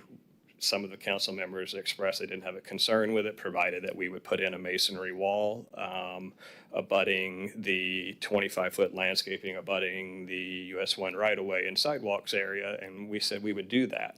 His concern was safety and noise, and the developer has said they would do that. And again, we're stating tonight, we're committed to do that. And to the comment that the lots could have been laid out differently, sure, they could have, they weren't.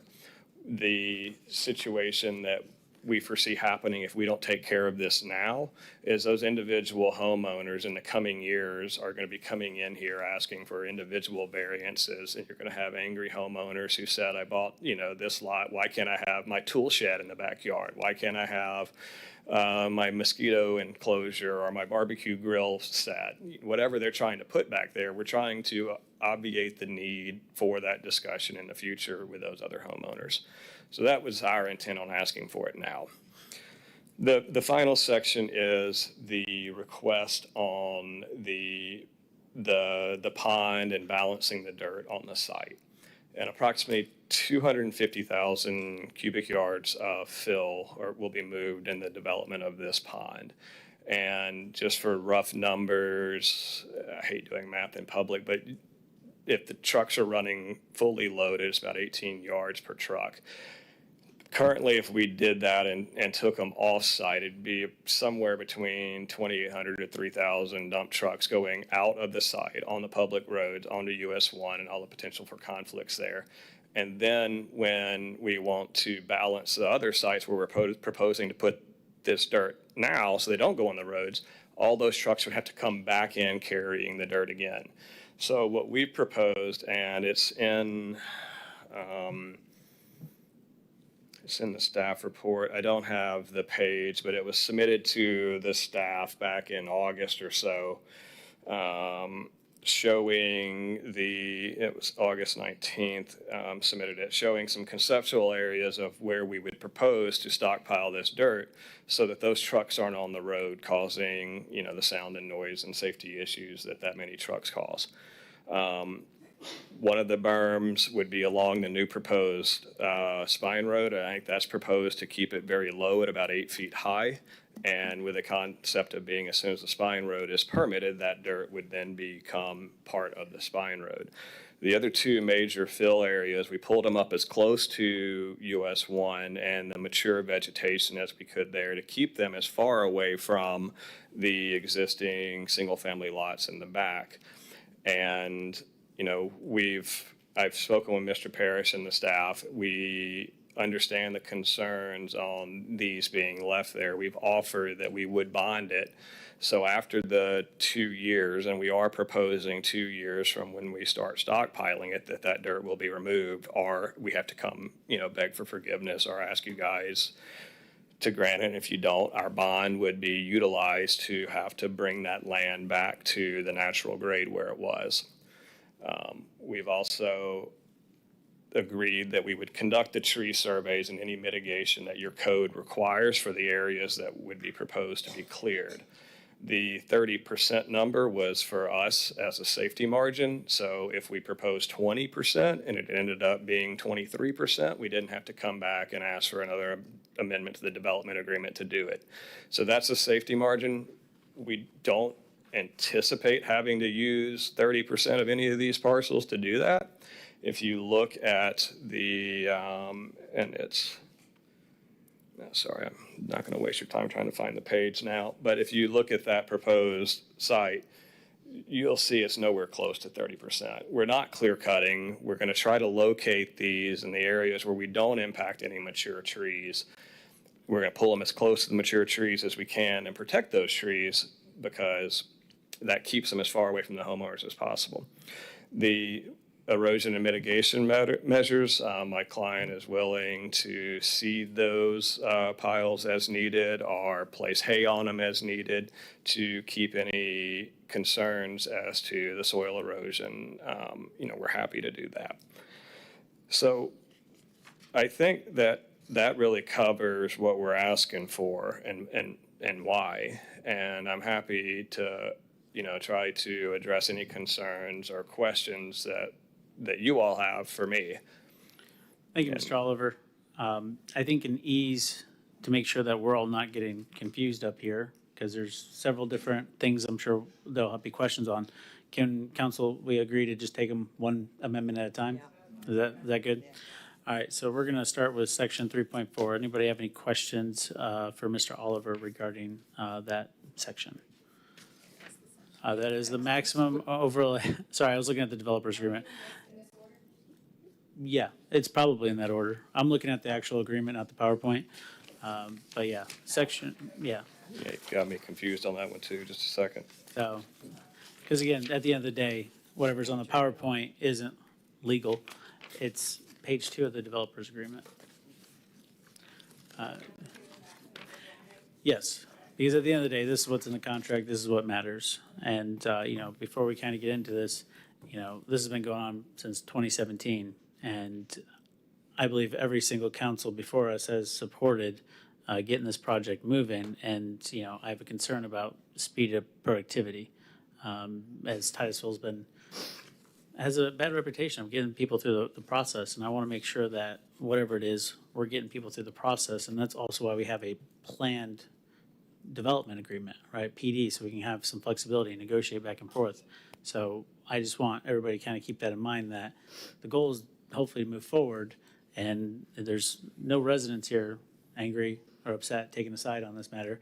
This seems to be between interpretation of our code, as it is very ambiguous, as our code has been maybe a little hodgepodge over the years, and we're trying to figure that out and make it a little easier. City Attorney, yes, ma'am. Just a point of clarification that the document before council is a proposed amendment and not a legally binding document at this time until council deems it Yes. so. But I wanted to make sure when somebody said I move or to whatever, that they're looking at the right language that's going into Agreed, it. absolutely. So if there are any tweaks, because I can see that happen, and somebody tweaking one word, and then we're trying to read it from memory, so I want to make sure we're good. Sure, and I anticipate it'll come back before council for finalization anyways, after perhaps discussion or vote here. But I just wanted to make it clear that it's a proposed amendment. Thank you very much, City Attorney. Member Stokel. Mayor, Member Stockwell, I'm sorry. I just want to point out, to clarify, so you can, what you have on that page, what you're looking at, is the clean version. I did include on page 146 the strike-through underline of what was proposed, and from the original language to what's being proposed, so you can see the difference. Thank you, Mr. Parrish. Member Stokel, you have the floor.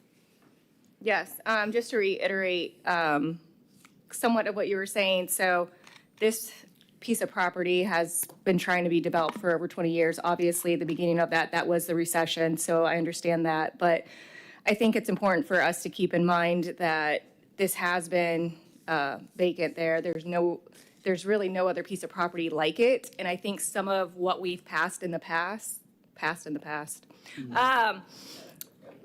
yeah, I know, may have not been 100% accurate because we really didn't know what was being proposed here. I can tell you when I got on council almost 9 years ago, this was one of my biggest projects that I wanted because, and I keep saying it several times, we don't really have high-end housing in our area. And if you go by on 405 at 5 o'clock, you will get stuck in traffic as everyone's leaving the Space Center and going to Orlando. That has been my biggest thing because it will help increase our tax base and hopefully help us to lower our millage rate as home values are higher. So I've been a big proponent of this project. So with that, as I've been going through this, trying to understand the intent and making sure that, at least from my perspective, I want to see this development go through. I think there's been a lot of time and money invested in it, and I think that it's well thought out for not only the developer to make a profit, but also to add a benefit to the community. So when I went through these one by one, so I'll tell you my concern with the first one was increasing the height. And I'm like, okay, what is the intent here? Mixed use. We want to make sure, and you guys have heard me say this before in other developments, I do not want you to build your apartments on a much, much smaller piece of property. Again, this is a large piece of property. Build your apartments and then say, oh, here's a park. There's our community benefit. That has always been a sticking point for me. And so when I look at this piece as a whole and see, okay, where's that mixed use element? And so for me, that front piece on US 1 of being that commercial space, that is where I see that mixed use component. And so I would agree that I think that they should be allowed to have this. However, with the caveat, I would feel a lot more comfortable passing it if they would agree to developing structurally at least 100,000 square foot of the commercial space. That way I can ensure and feel satisfied that commercial space is coming as part of that mixed use component before allowing them to have the 150 feet. And that would make me feel comfortable. And I think that's a win-win. And I think that's the intent behind this. So that's my piece on that first one. Thank you, Member Stokel. Member Moscoso. Sure. So just looking at our land development regulations, I think I would say the intent of having these minimum of 2 uses, commercial, multifamily, is so that the public can access that, obviously. And then the second part, because it's 2 things, is that it provides a public walkway along the waterfront. And so are you still going to be providing that public walkway on the waterfront? Yes, ma'am. That's part of the development agreement now, which was put in there during the negotiations, which would stretch along the, I'm on TV now, it's not the. Is that going to be in front of those homes that are It's already in along existence? the commercial parcels Okay. where but between the entrance road now, I forget the name of it, Isla de Palms or something, and the river, there's a proposed linear boardwalk that runs that full length. That will go along the commercial. How long is that? Is that in our code with how long that needs to be? If you look at the last I slide, think the development agreement already says 1,200 feet. you look at the last slide of that presentation I gave you, you'll see what's Yeah. what Mr. Oliver's describing. It looks like it's labeled D. D. You gotta squint really hard. Okay, so in the front Right along the water. Along the of water. the water. And then your commercial, I don't know if it's stated if it goes up to 150. We have to think if this is going to be 150, this is the tallest development we're going to have in Titusville. Harbor Point is, I think, 12 stories. So this is we're talking 15, and I'm just curious how this is going to affect Live Local, because right now we know Live Local, I know that that's going through the state as well. We're a mile out there, but now we're extending that within our community. I think that is something we've talked about a lot. And so we're adding a whole nother radius for Live Local based off of this. So now we're saying possibly in the interior of our community, we could have up to 150 feet. That is huge. So those developments, did you have where they would be? Because from what I understand, I felt like, I mean, it needed to be on the river, so I'm happy to see that you're doing the boardwalk, but is it laid out where those developments would be? Not yet. What we're proposing is within the property, and that's the point of the definition that I was reading, which is, geez, now I've lost it. It says the development, and we'll have the waterfront boardwalk put in, and the development is doing that. And to the extent is the questions on the local, the 150 foot is already allowed here under the existing development agreement. What we're trying to do is clarify, do we have to put two uses in one building or not? And I don't think that there's a logical reading of the ordinance as drafted to state that you do have to have two uses in one building. Like, so what I don't want to see is like, I mean, multifamily here, and then there be a boardwalk for the public, but no benefit, you know, where they would come in and shop and eat at the bottom, and then there'd be housing at the top. So I believe that ties into the public park, which is a use, and then you also have, it would access all the way across. The intent is to put a high-end hotel there, and, you know, whatever other commercial uses would presumably go there when that use is identified, but Okay, thank you. it will tie into the public network of roads. So this won't just be multifamily and then a boardwalk right in front of that? Because we want the public to, I mean, if the binding agreement said that there needed to be a boardwalk for the public use, then we want the public to have access to it and actually have somewhere to go instead of just in front of apartments. Sure, they definitely will have access to it. I'm not sure the exact RMU district that sits in. I'm not sure that is a multifamily district, but I'm not positive on that. So there, you know. So I mean, that's where I see the two uses would be beneficial. And we agree that have two uses within the development, just not within one building. It's the rub. And then, you know, again, just how you kind of described it, you know, you have multi-million-dollar homes along the river. You're probably not going to put an apartment complex right next to it. You're going to probably look at the hotel or commercial, public boardwalk, park, you know, some marina, whatever might come up to fit that usage. That's true, but we don't know that. Remember, Ms. Goso, I had the floor. Member Nelson? Cole, there are things that I agree with you on. This one, I don't. Remember, we did the height overlay because we thought we were going to get a hotel by Kennedy Point. But this happened about the same time. And we negotiated this where it was 100 feet. So I don't have a problem along the waterfront changing the height. But coming in, I hate to see houses and then a 150-foot building next to me. So I think, to me, I'd rather stick with what we started with, which was 100 feet. That's what the developer agreed with. That's what we agreed to. Some of you weren't here at that point, but Sarah and I were here. We agreed with it. That's what they asked for. And I would just as soon live with that. And I think the people who are buying into the development, I think that's what they expect. And we're turning around and changing the horse as we're going along.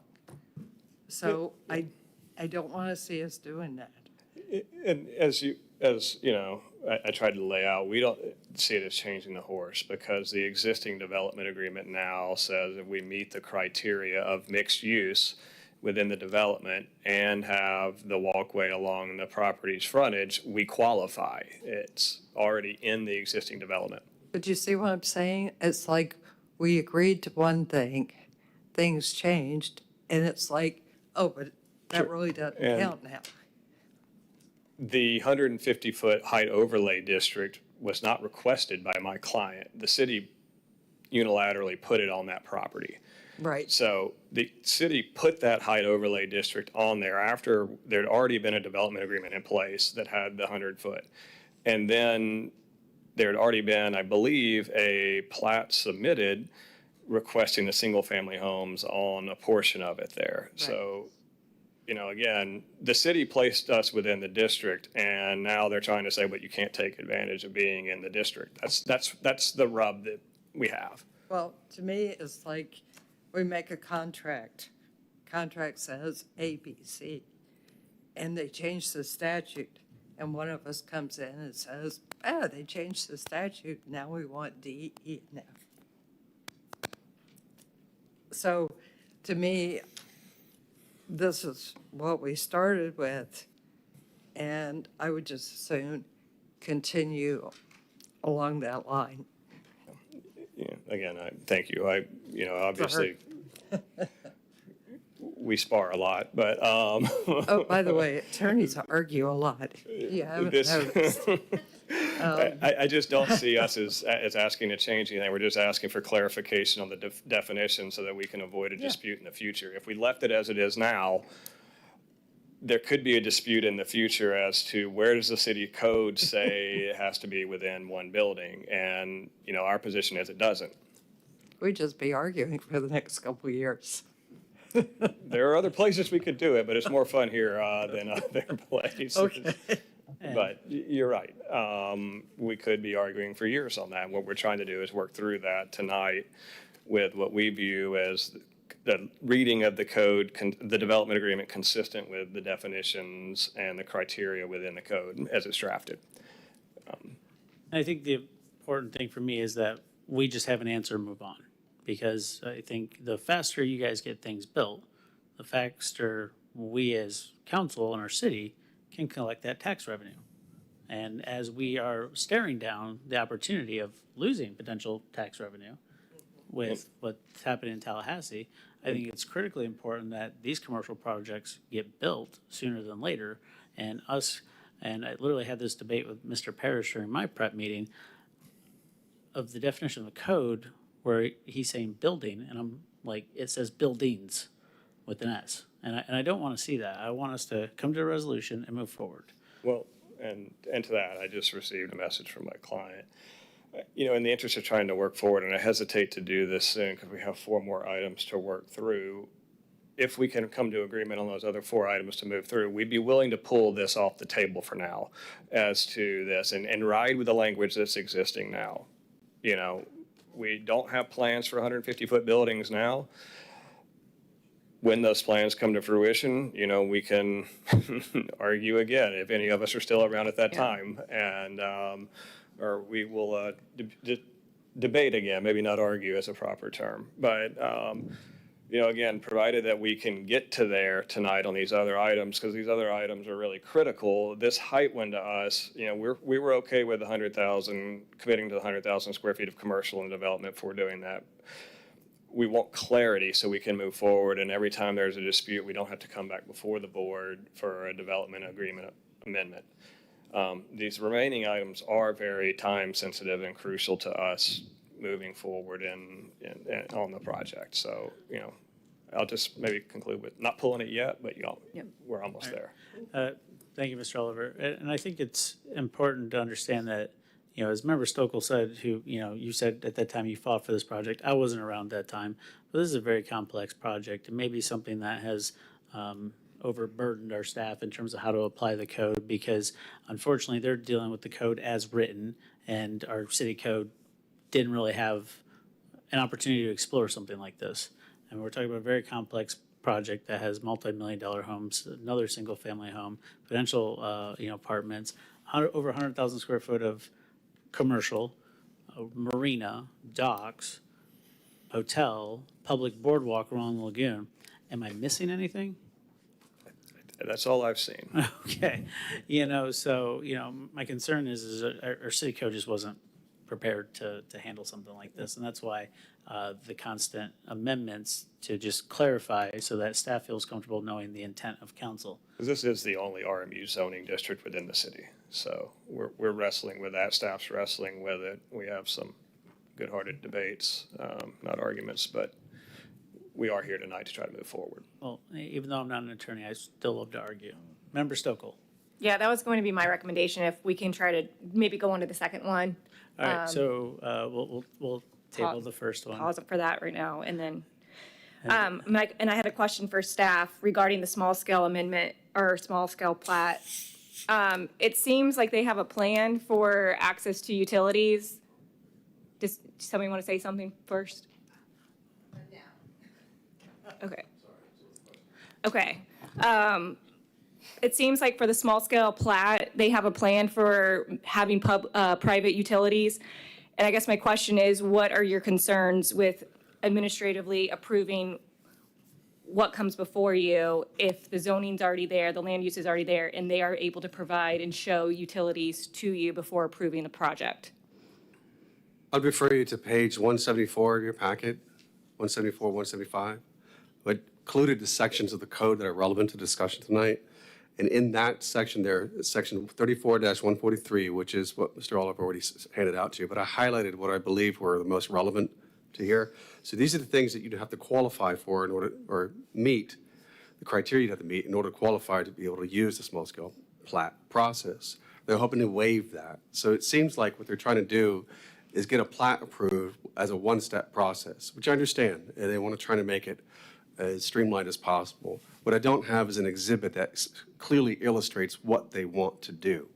I had a conversation with Mr. Oliver about it, and he said that based on the master plan that was approved and exhibits attached to the Fourth Amendment, from what I understand, is what they hope to subdivide. But I'm not clear. I'm not totally sure. So I tried to illustrate that to you in the illustration of the map that I showed you in my presentation.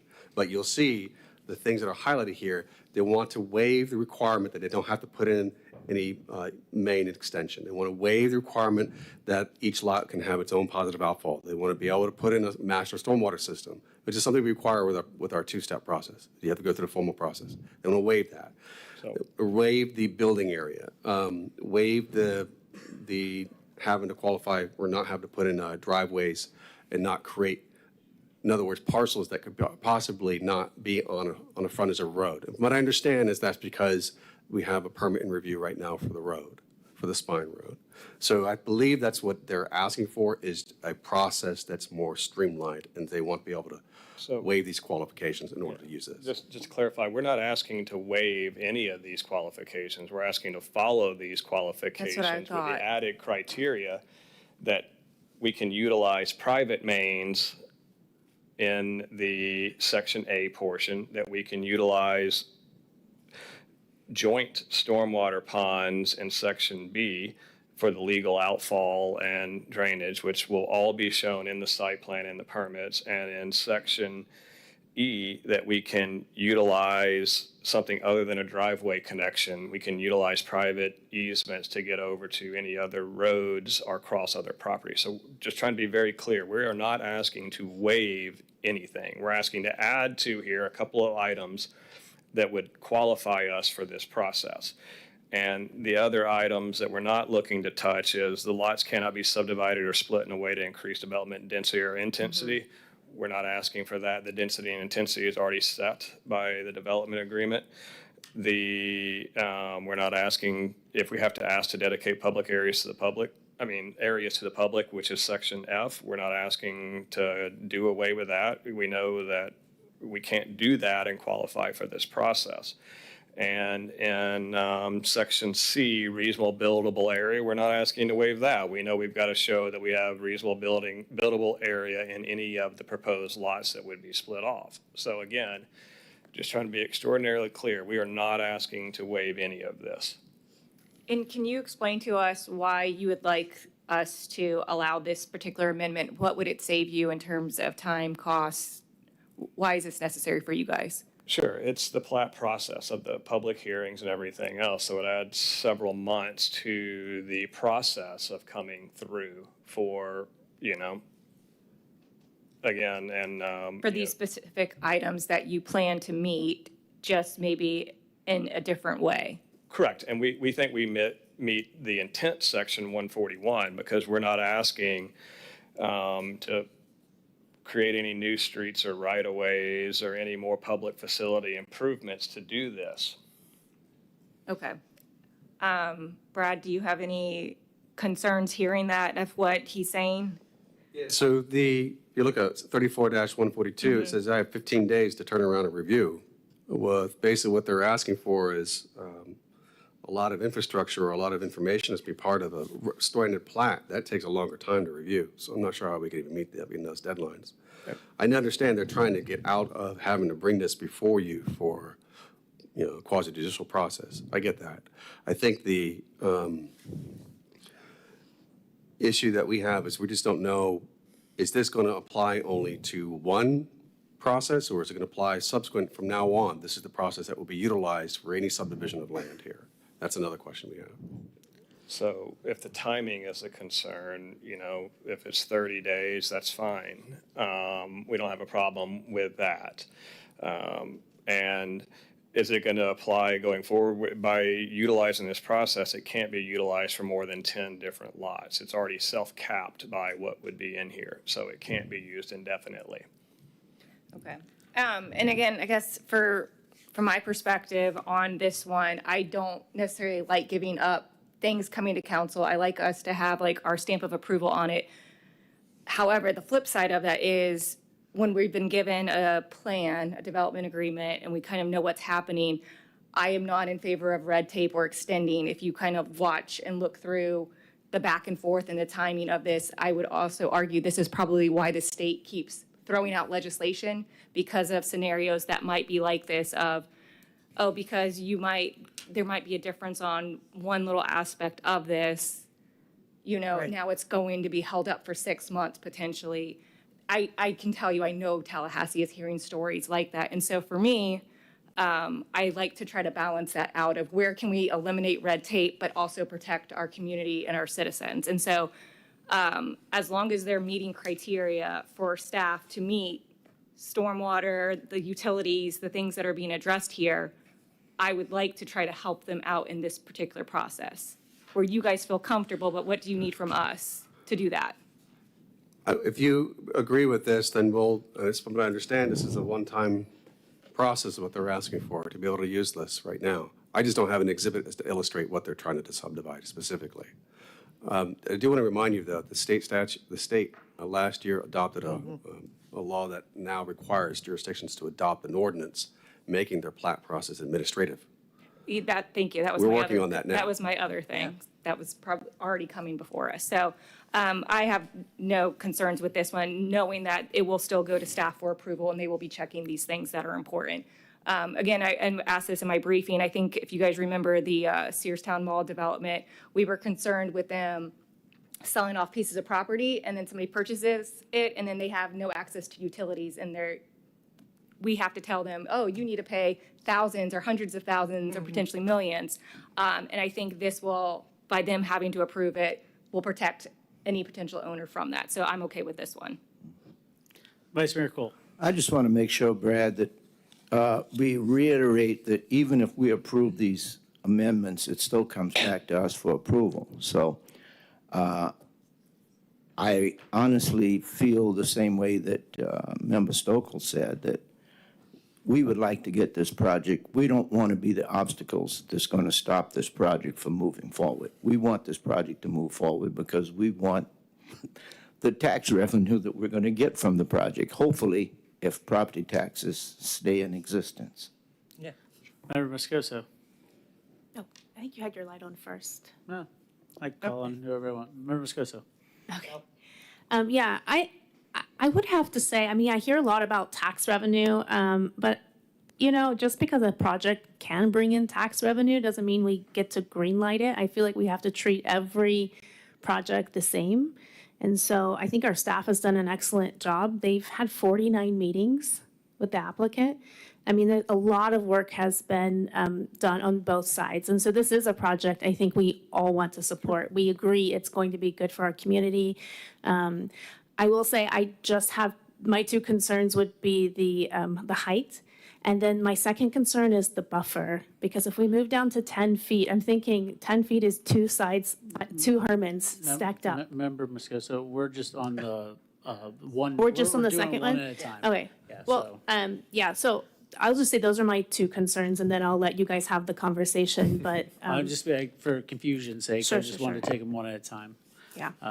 So we're on the small scale plat section. Member Nelson. So Brad, how long do you want to have to review this? Time frame?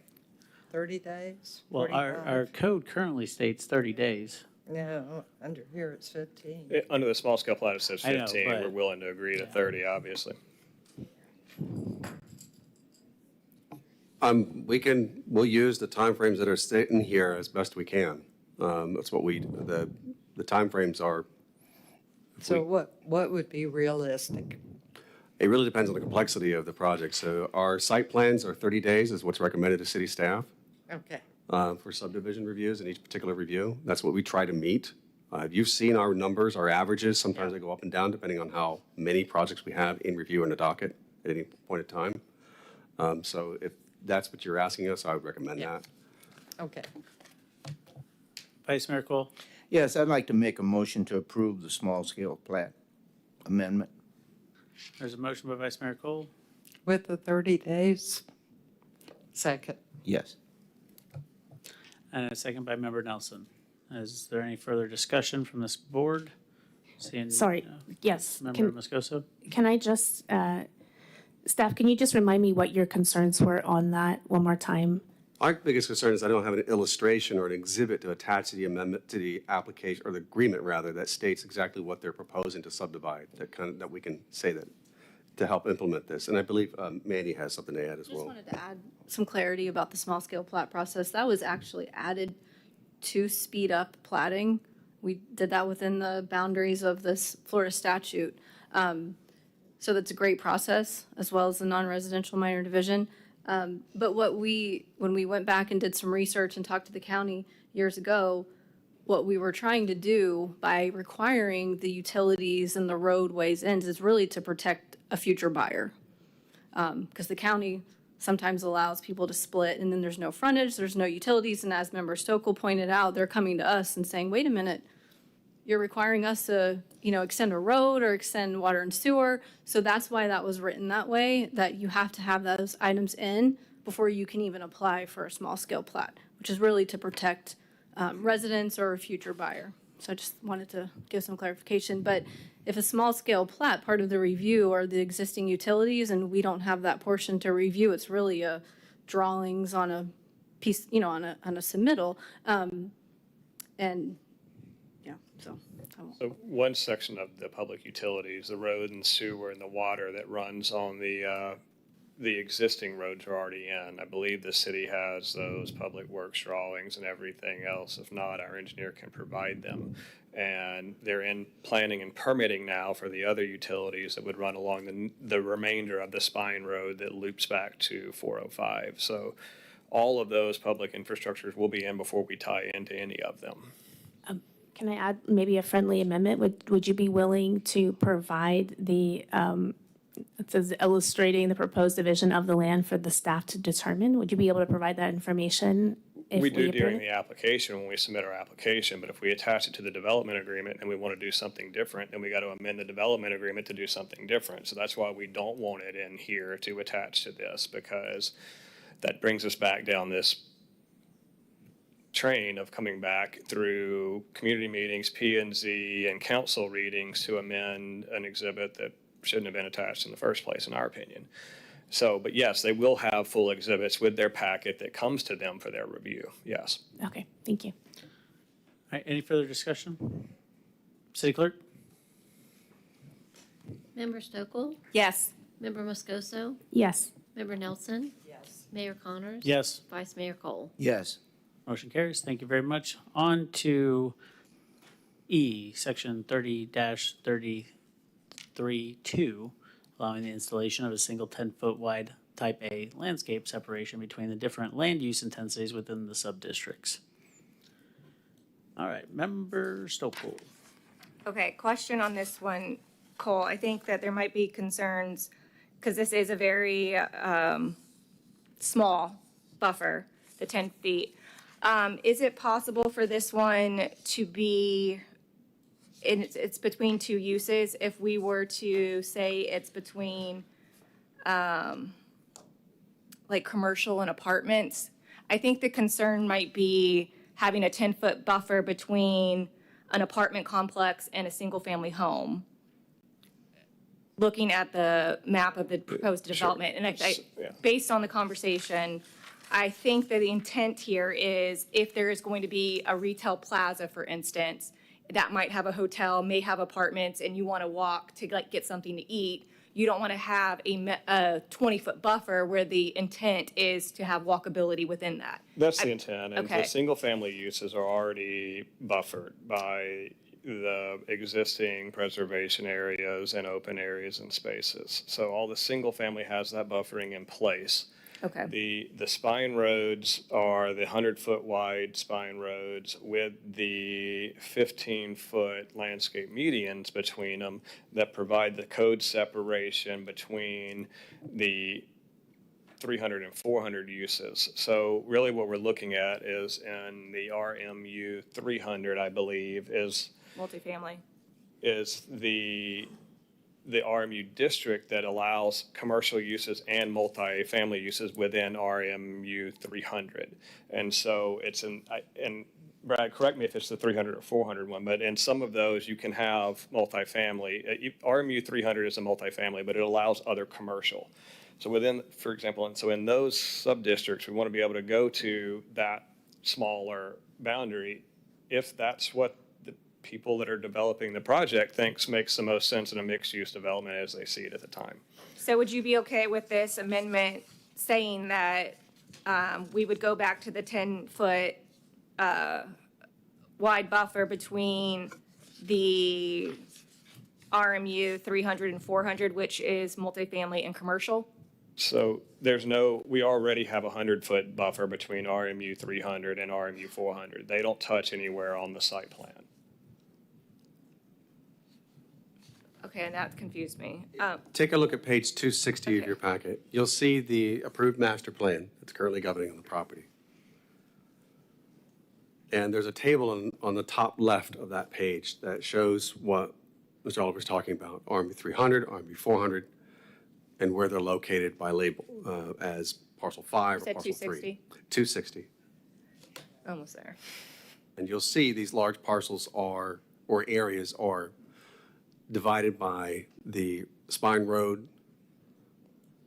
Okay, I'm looking at the map, and I see Spine Road going all across, and then there's some cross streets.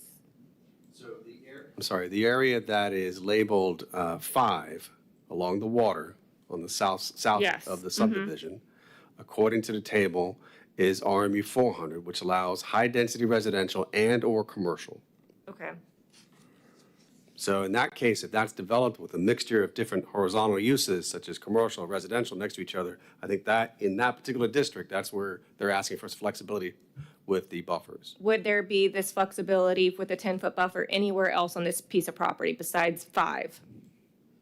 Let's take another example. Parcel 3, which is in the center of the development, is called RMU 300. It's stated as high-density residential only. So I don't see anything other uses proposed in that particular parcel. I don't either.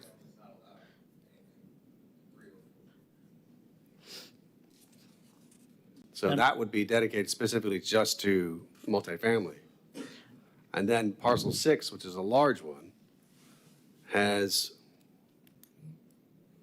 if you look at the table, it's got 400, RMU 400. That's high-density residential and/or commercial. That could be another example where you can have a mixture of uses within that district. And what about parcel 2? 2? I think that's commercial, isn't it? 2 states 400, and Yeah. that is also, same question. And then the one right next to it, is that considered 2 as well? Just south On the other side of where of it says 2? 2, Yeah, I is that- believe that would be another example, yes. That's still 2, okay.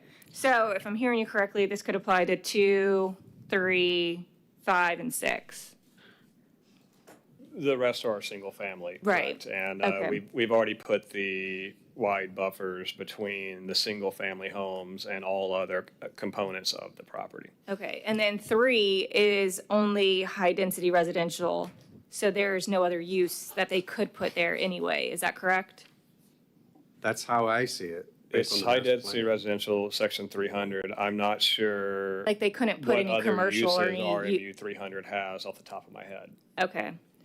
But they're- And I guess, yeah, going back to my concern, looking like it would be a 10-foot buffer between a commercial and a single-family home, or a multifamily and a single-family home. But looking at the map, I feel like, again, depending on what whoever owns the piece of property, if they're trying to do some type of plaza, especially on parcel 2 specifically, I could see on parcel 5 them potentially wanting to do some type of restaurant like across the street or something, or across the parking lot, I should say. Districts could be subdivided later on. Okay, That's possible. so like one side being apartments and another side So being, just for yes. example, section 2 that we're looking at is approximately 30 acres according to this district. That could have multifamily and a grocery center with, out parcel restaurants on it.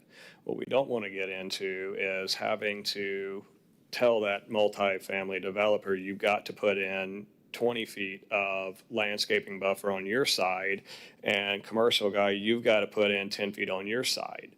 So now you've got a 30-foot buffer when neither of them really wants it, potentially.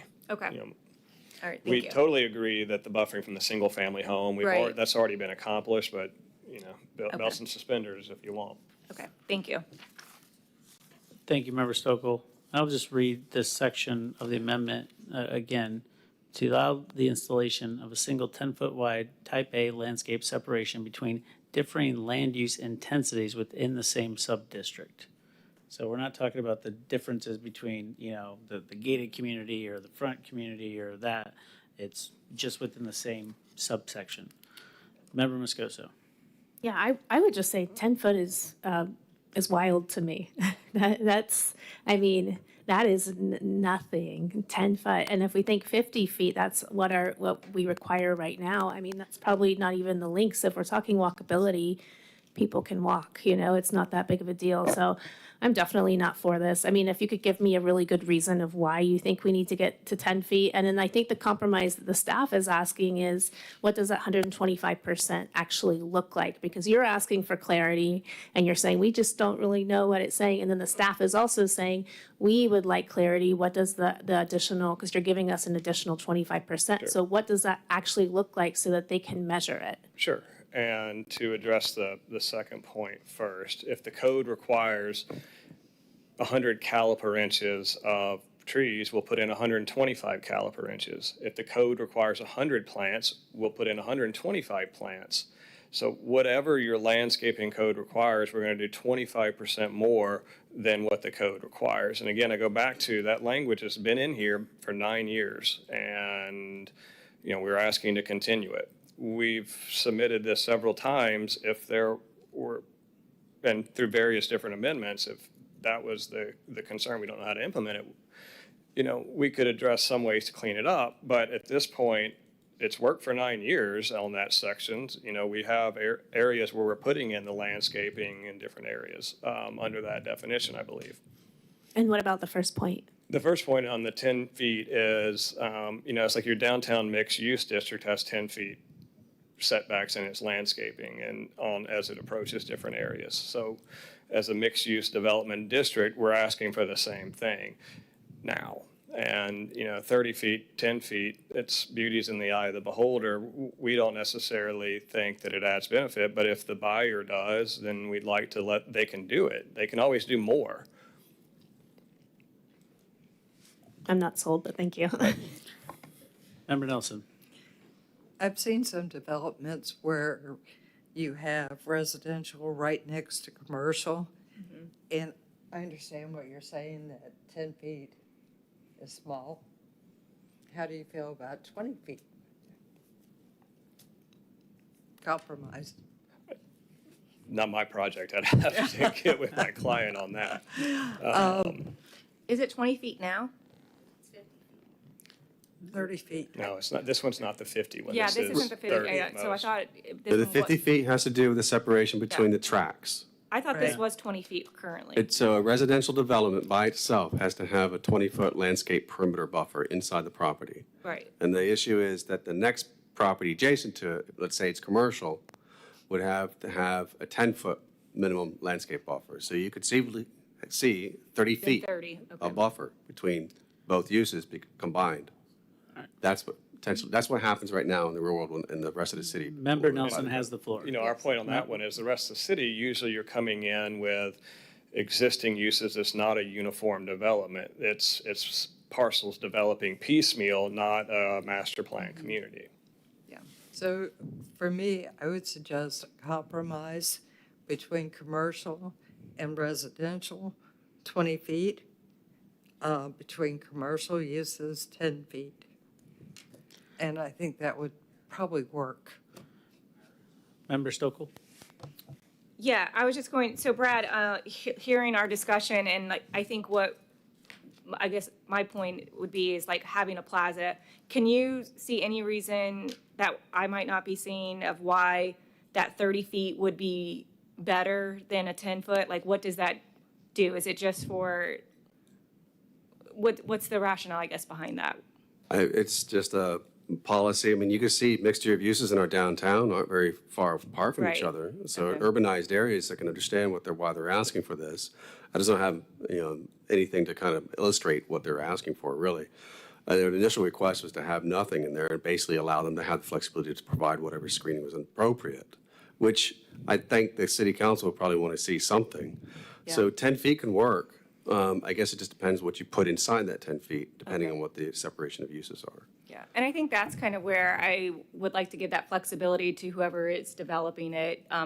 Like Cole said, it could be potentially more, but I think depending on the layout of it, and if you, I mean, our downtown, for instance, or if you've been to any other developments that have the walkable communities, I don't want to cause something that's like, oh, and I've been to those as well. I was like, why is this just here? And it's probably some type of policy that needed. But considering what I'm hoping this piece of property will look like and the walkability and adding things for our residents, I would like to give them the flexibility on this one. It just doesn't make sense in my mind to not allow them to do that potentially.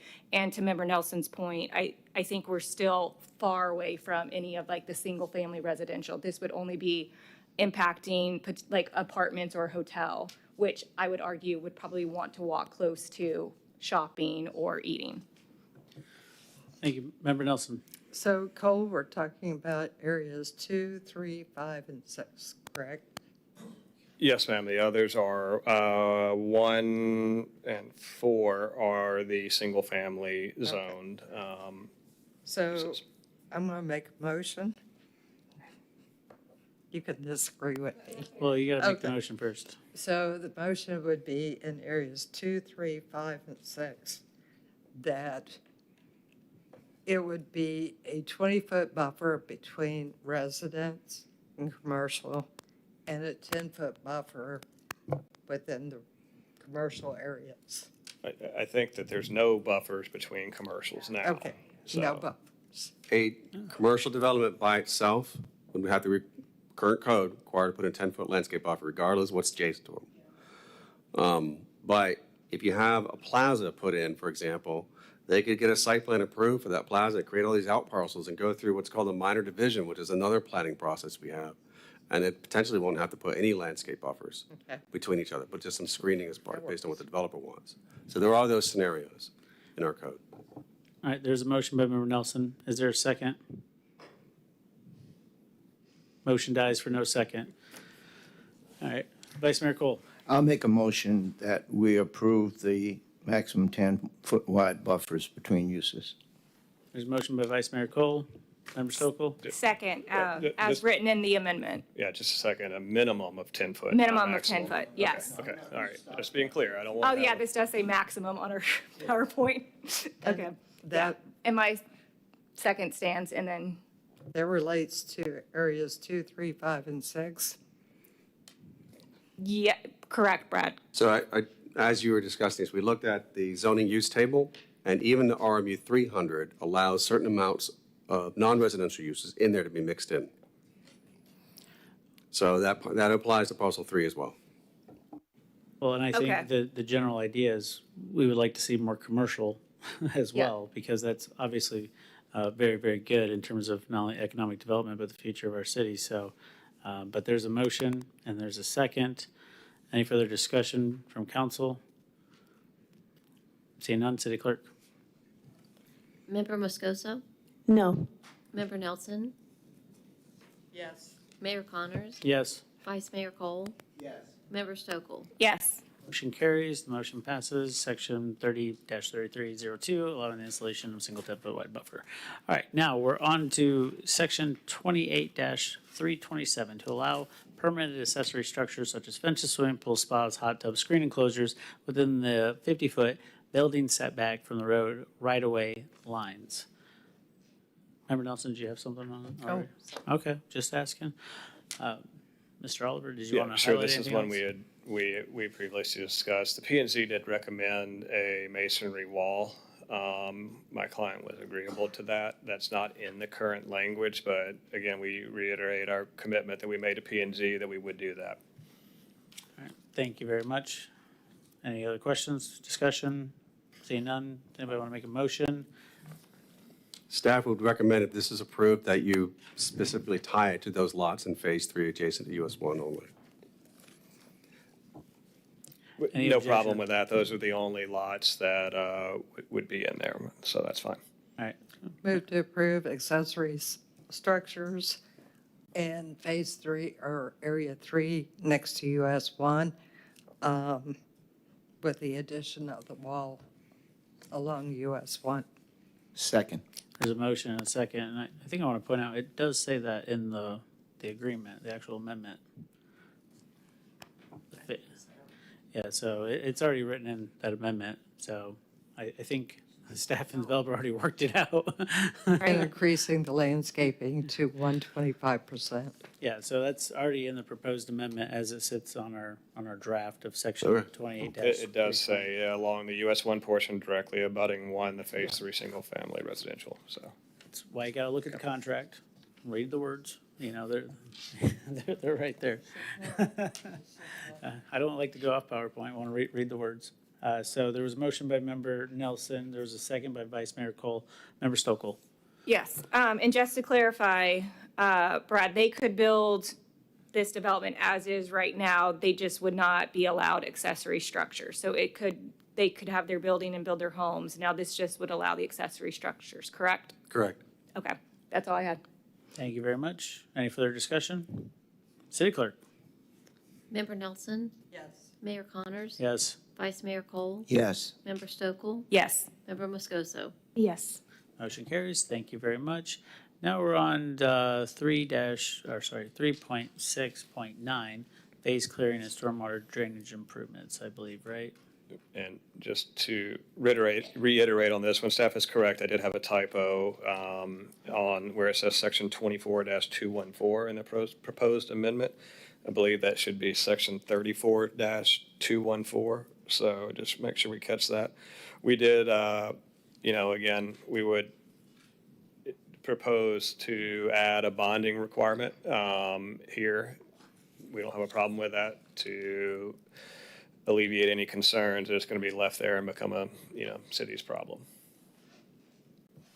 Vice Mayor Cole. Do have a question about if it is approved like this, will you have a means to, I guess in high winds or something like that, to stop the sand or the dirt or whatever you have piled up on there? So that was one of the Some reasons sort we of were going to cover? leave the mature vegetation around it to help Okay. block the wind. Okay. And then the second was, we would follow erosion controls and work with staff on that as it relates to placing hay or seeding the property to help maintain that. And I would imagine if you guys had your way, it wouldn't be there very long, right?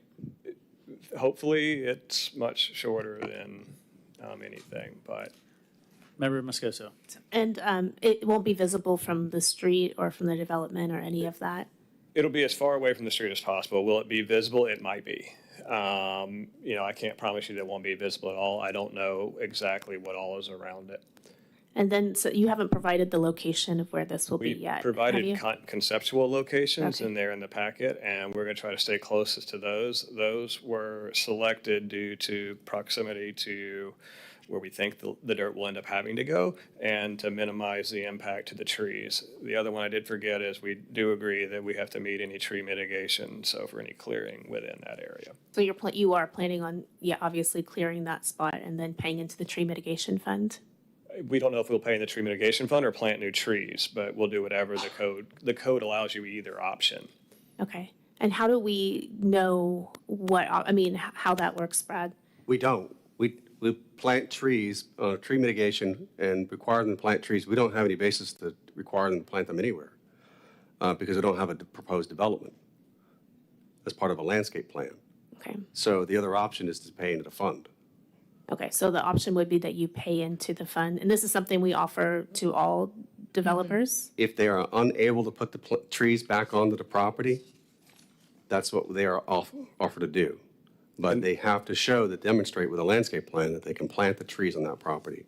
And we can plant on the property in certain locations. What we're trying to do is minimize, we're obviously not going to plant them where we're pretty sure buildings are going to go in the future. So we're going to try to put them in, borders around the public roads and stuff like that if we have to mitigate. We're pretty confident we're not having any mitigation here because we're not going to put the dirt. We're trying our best not to put the dirt in locations that require mitigation.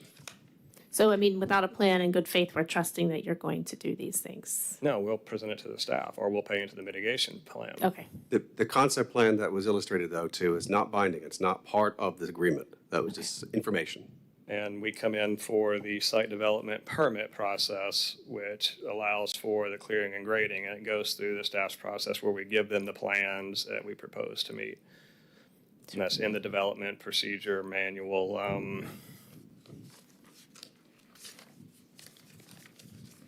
Sorry, too much paperwork. 17.3 has Class 1 site development permits for land alterations and clearings. So if we would go through the permitting process with the city, they would see the plans where we're putting it and what trees we're impacting, if any, and our proposed plan to mitigate, whether it's paying into the fund or planting them on site. Okay. Thank you. Thank you, Member Moscoso. Mr. Parrish, I just want to remind you, Member Moscoso had the floor, engaged with Mr. Oliver. He didn't interrupt you while you were talking, so we're going to keep this cordial. Member Stokel. Yes, okay, so I think most of my things have been addressed already. One thing, I think when talking with them, again, they are doing a development. They need to move some dirt for a part of their development. They will need some dirt for a part of their development. And dirt is very expensive to haul away and then to purchase back. And I was like, I'm not a fan of that, especially if they're working on a project. But I did have some stipulations that I wanted to make sure were addressed. One's the bond, so we'll add that into the agreement. Time frame, I think we said 2 years, but you also, with the provision that you could apply for an extension if needed. The location, hopefully it will meet what you guys provided conceptually.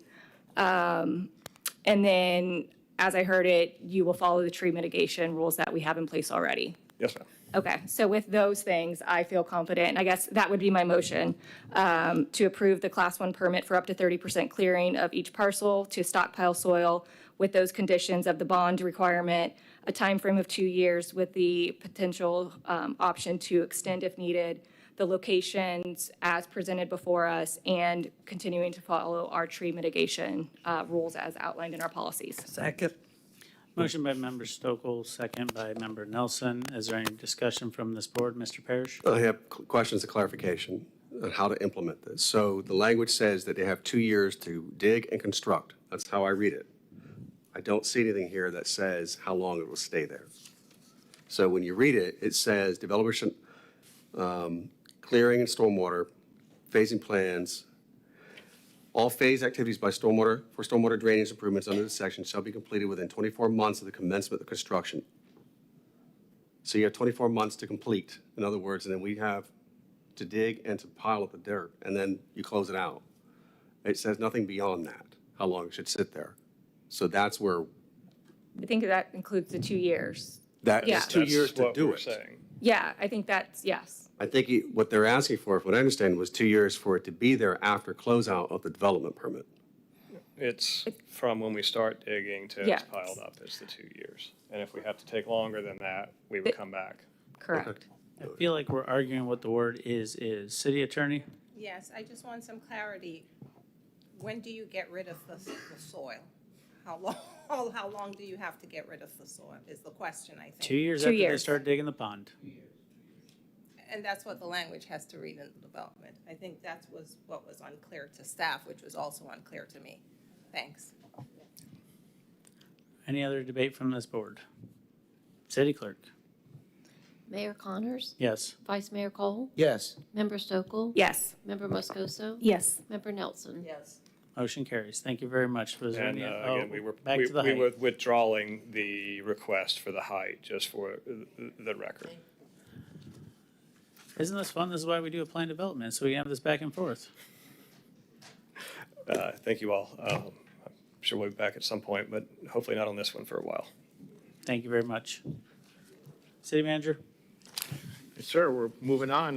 There's no ordinances, first reading, section 10, so move on to old business, section 11. And we have 11A, which is the Christian Court Townhomes preliminary plat.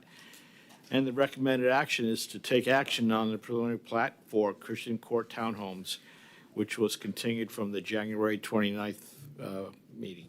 Yep, this is a continuance, and we've already had, applicants spoke, members of this board spoke, and members of the board had questions about regarding compliance with code, and as demonstrated from the last item, our staff knows the code, and we'll go through every reason possible to look at all these different options. So now I need to ask this board, was there any issues you guys found with the code? Because that was the concern, is the board didn't have enough time to look, and we've had a month. Is there any concerns about this item? Seeing none, City Clerk, are there any more cards? We have one card, it's Jason's seal. I'm assuming that's the applicant? All right. Hopefully you'll waive in support. Thank you. Is there going to be a motion made? Member Nelson? Move to approve the preliminary plat for Christian Court Townhomes. Second. There's a motion by Member Nelson, second by Vice Mayor Cole. City Clerk? Vice Mayor Cole, Yes. Member Stokel, Yes. Member Moscoso, Yes. Member Nelson. Mayor Connors. Yes. Motion carries. Thank you very much. And then no new business. Now we're on to petitions and requests from the public, non-agenda items. Sir, would you like to come up, talk? Come on.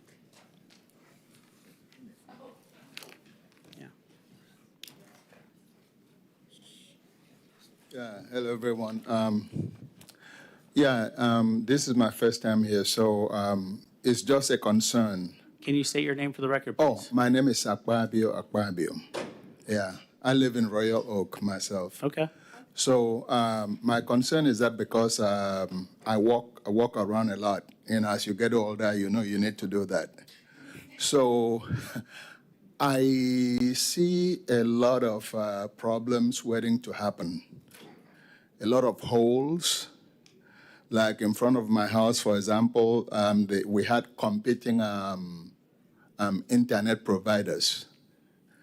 They come in there, and then they put dig up, at least 3 of them in front of my house. They dig up and put some flimsy plastic, not like what they used to put before. And then they cover it up with something, and that thing breaks off. So as I was mowing my lawn, step back, I fell through. Yes. And then sometime I saw I went to visit somebody, and I saw a child trying to run across the road, and then I was running to scream to help, right? I fell into another one in front of somebody's house. So when I talked to a friend who was living close by, she said, oh, it's this phone company. You need to call them. You need to. I said, And then many times I walk around, even on Washington, I see some holes, and some of them look so bad, so close. So what I do is that I get a tree branch or a stick. I put in there so that at least somebody coming can see, because some of them are so close. So it was just a concern to me. It's all over the place, and then you will see old cables that were just abandoned or whatever. So, take a walk sometime, pick any place, you will see. So it's just a concern that somebody might break a leg or somebody might seriously get hurt. So it's something that, so. Thank you very much, sir. The challenge we have with these internet companies is they have a statewide permit to pretty much dig up in any easement, and they've been really causing havoc around our community, not just for personal people's property, which they should restore, but also our city, hitting pipes, main lines, everything. So if you have these issues, Mr. Cook, I believe we do have, our risk manager, we're trying to collect this data so we can help hold them accountable to get, these things resolved. And depending on which provider it is, there could be a different number to call. So, but if you could just call the city and let Mr. Cook know, he'll make sure it gets to the right person. All right, sir. Thank you. I will make notes, take Yeah, pictures. and because, get in touch. the more information we have, the better we can hold them accountable. Thank you. Member Moscoso? Yeah, I would just say, Sarah, you might remember that hole that's in front of the library that you called about. It's still there. So that's one of those holes. Is that city or county? That's what I couldn't remember. I think that we call, I called and I think it might have been county property. Fun times. All righty. Seeing none others for petitions and requests, on to the mayor's report. My report was attached. You'll see a letter that mayors get sent when, people are going out of business per federal law. So that's in the report. And then there was also a report on our HUD inspection that was sent to me. While I do believe it was also sent to the city manager, I wanted to make sure council knew about it and our compliance with the HUD requirements. So with that, I yield the rest of my time. Vice Mayor. I just want to say I had the opportunity to attend the wake, the funeral, and the burial at the National Cemetery on Monday of our former Vice Mayor, Joe Robinson. These events were well attended, and the tributes that he received was well deserved. So it was heartwarming to see the number of people that came out for the funeral on Saturday. Thank you, Vice Mayor. Member Nelson. I missed the funeral. I hated to miss it. I actually was in Guatemala teaching English in a very remote village you could only access by boat. And it was a 45-minute boat ride after a 6-hour ride in a van. I was really far out. I will say that looking around this little village, I really miss Kevin. I really miss Kevin. Infrastructure did not exist.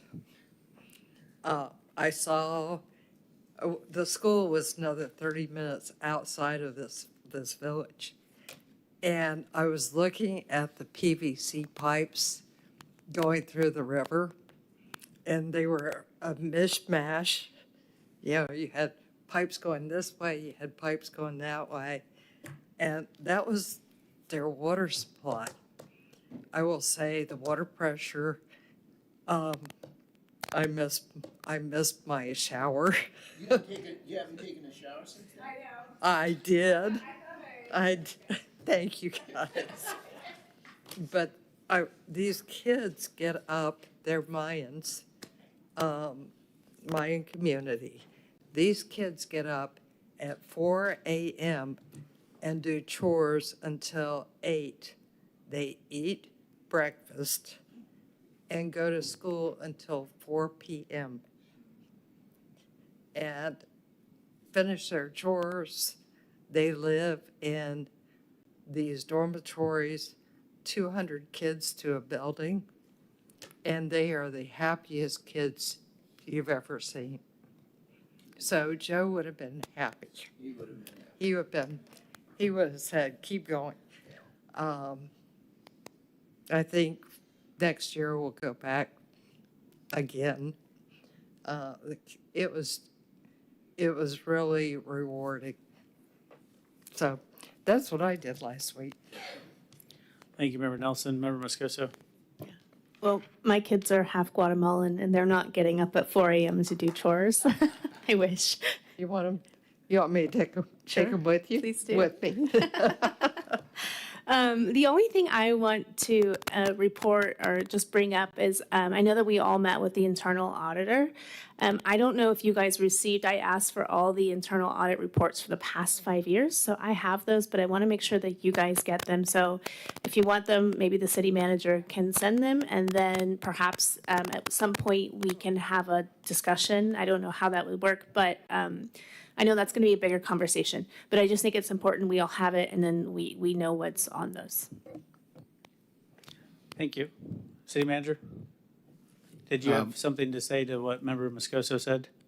Yeah, we're in the process of getting those reports, and I'll have them out to all council, the 5 years' worth of internal audit reports. And that'll be a discussion item on the 10th of March, because I think we've just finished all the one-on-ones today. So it'll be a discussion item on how to proceed. As far as city manager report. Oh, it's not your turn yet. That's why I was asking if it's Member Stokel's turn. Pass. Usually you have quite a bit. Sorry, City Manager. I was just, if you wanted to piggyback off what she said, give you an opportunity. But now the floor is yours, City Manager.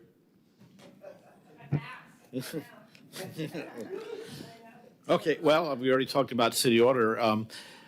Just want to put another plug in for March 7th. We're having a great response to the community conference. It starts at 9 o'clock, 9 to 12. All the departments will be giving presentations: fire, police, public works, finance, support services, water. It'll be a great event. It's a great opportunity to find out how the city works. And so far, we're anticipating over 100 people. So we're looking forward to that. And March 10th is proving to be a very jam-packed agenda. A number of items will be coming up, so we'll be getting that out to you shortly. Thank you, City Manager. Seeing no City Attorney report, correct? Correct. All right. I'll entertain a motion. Motion to adjourn. We're adjourned. Thank you very much.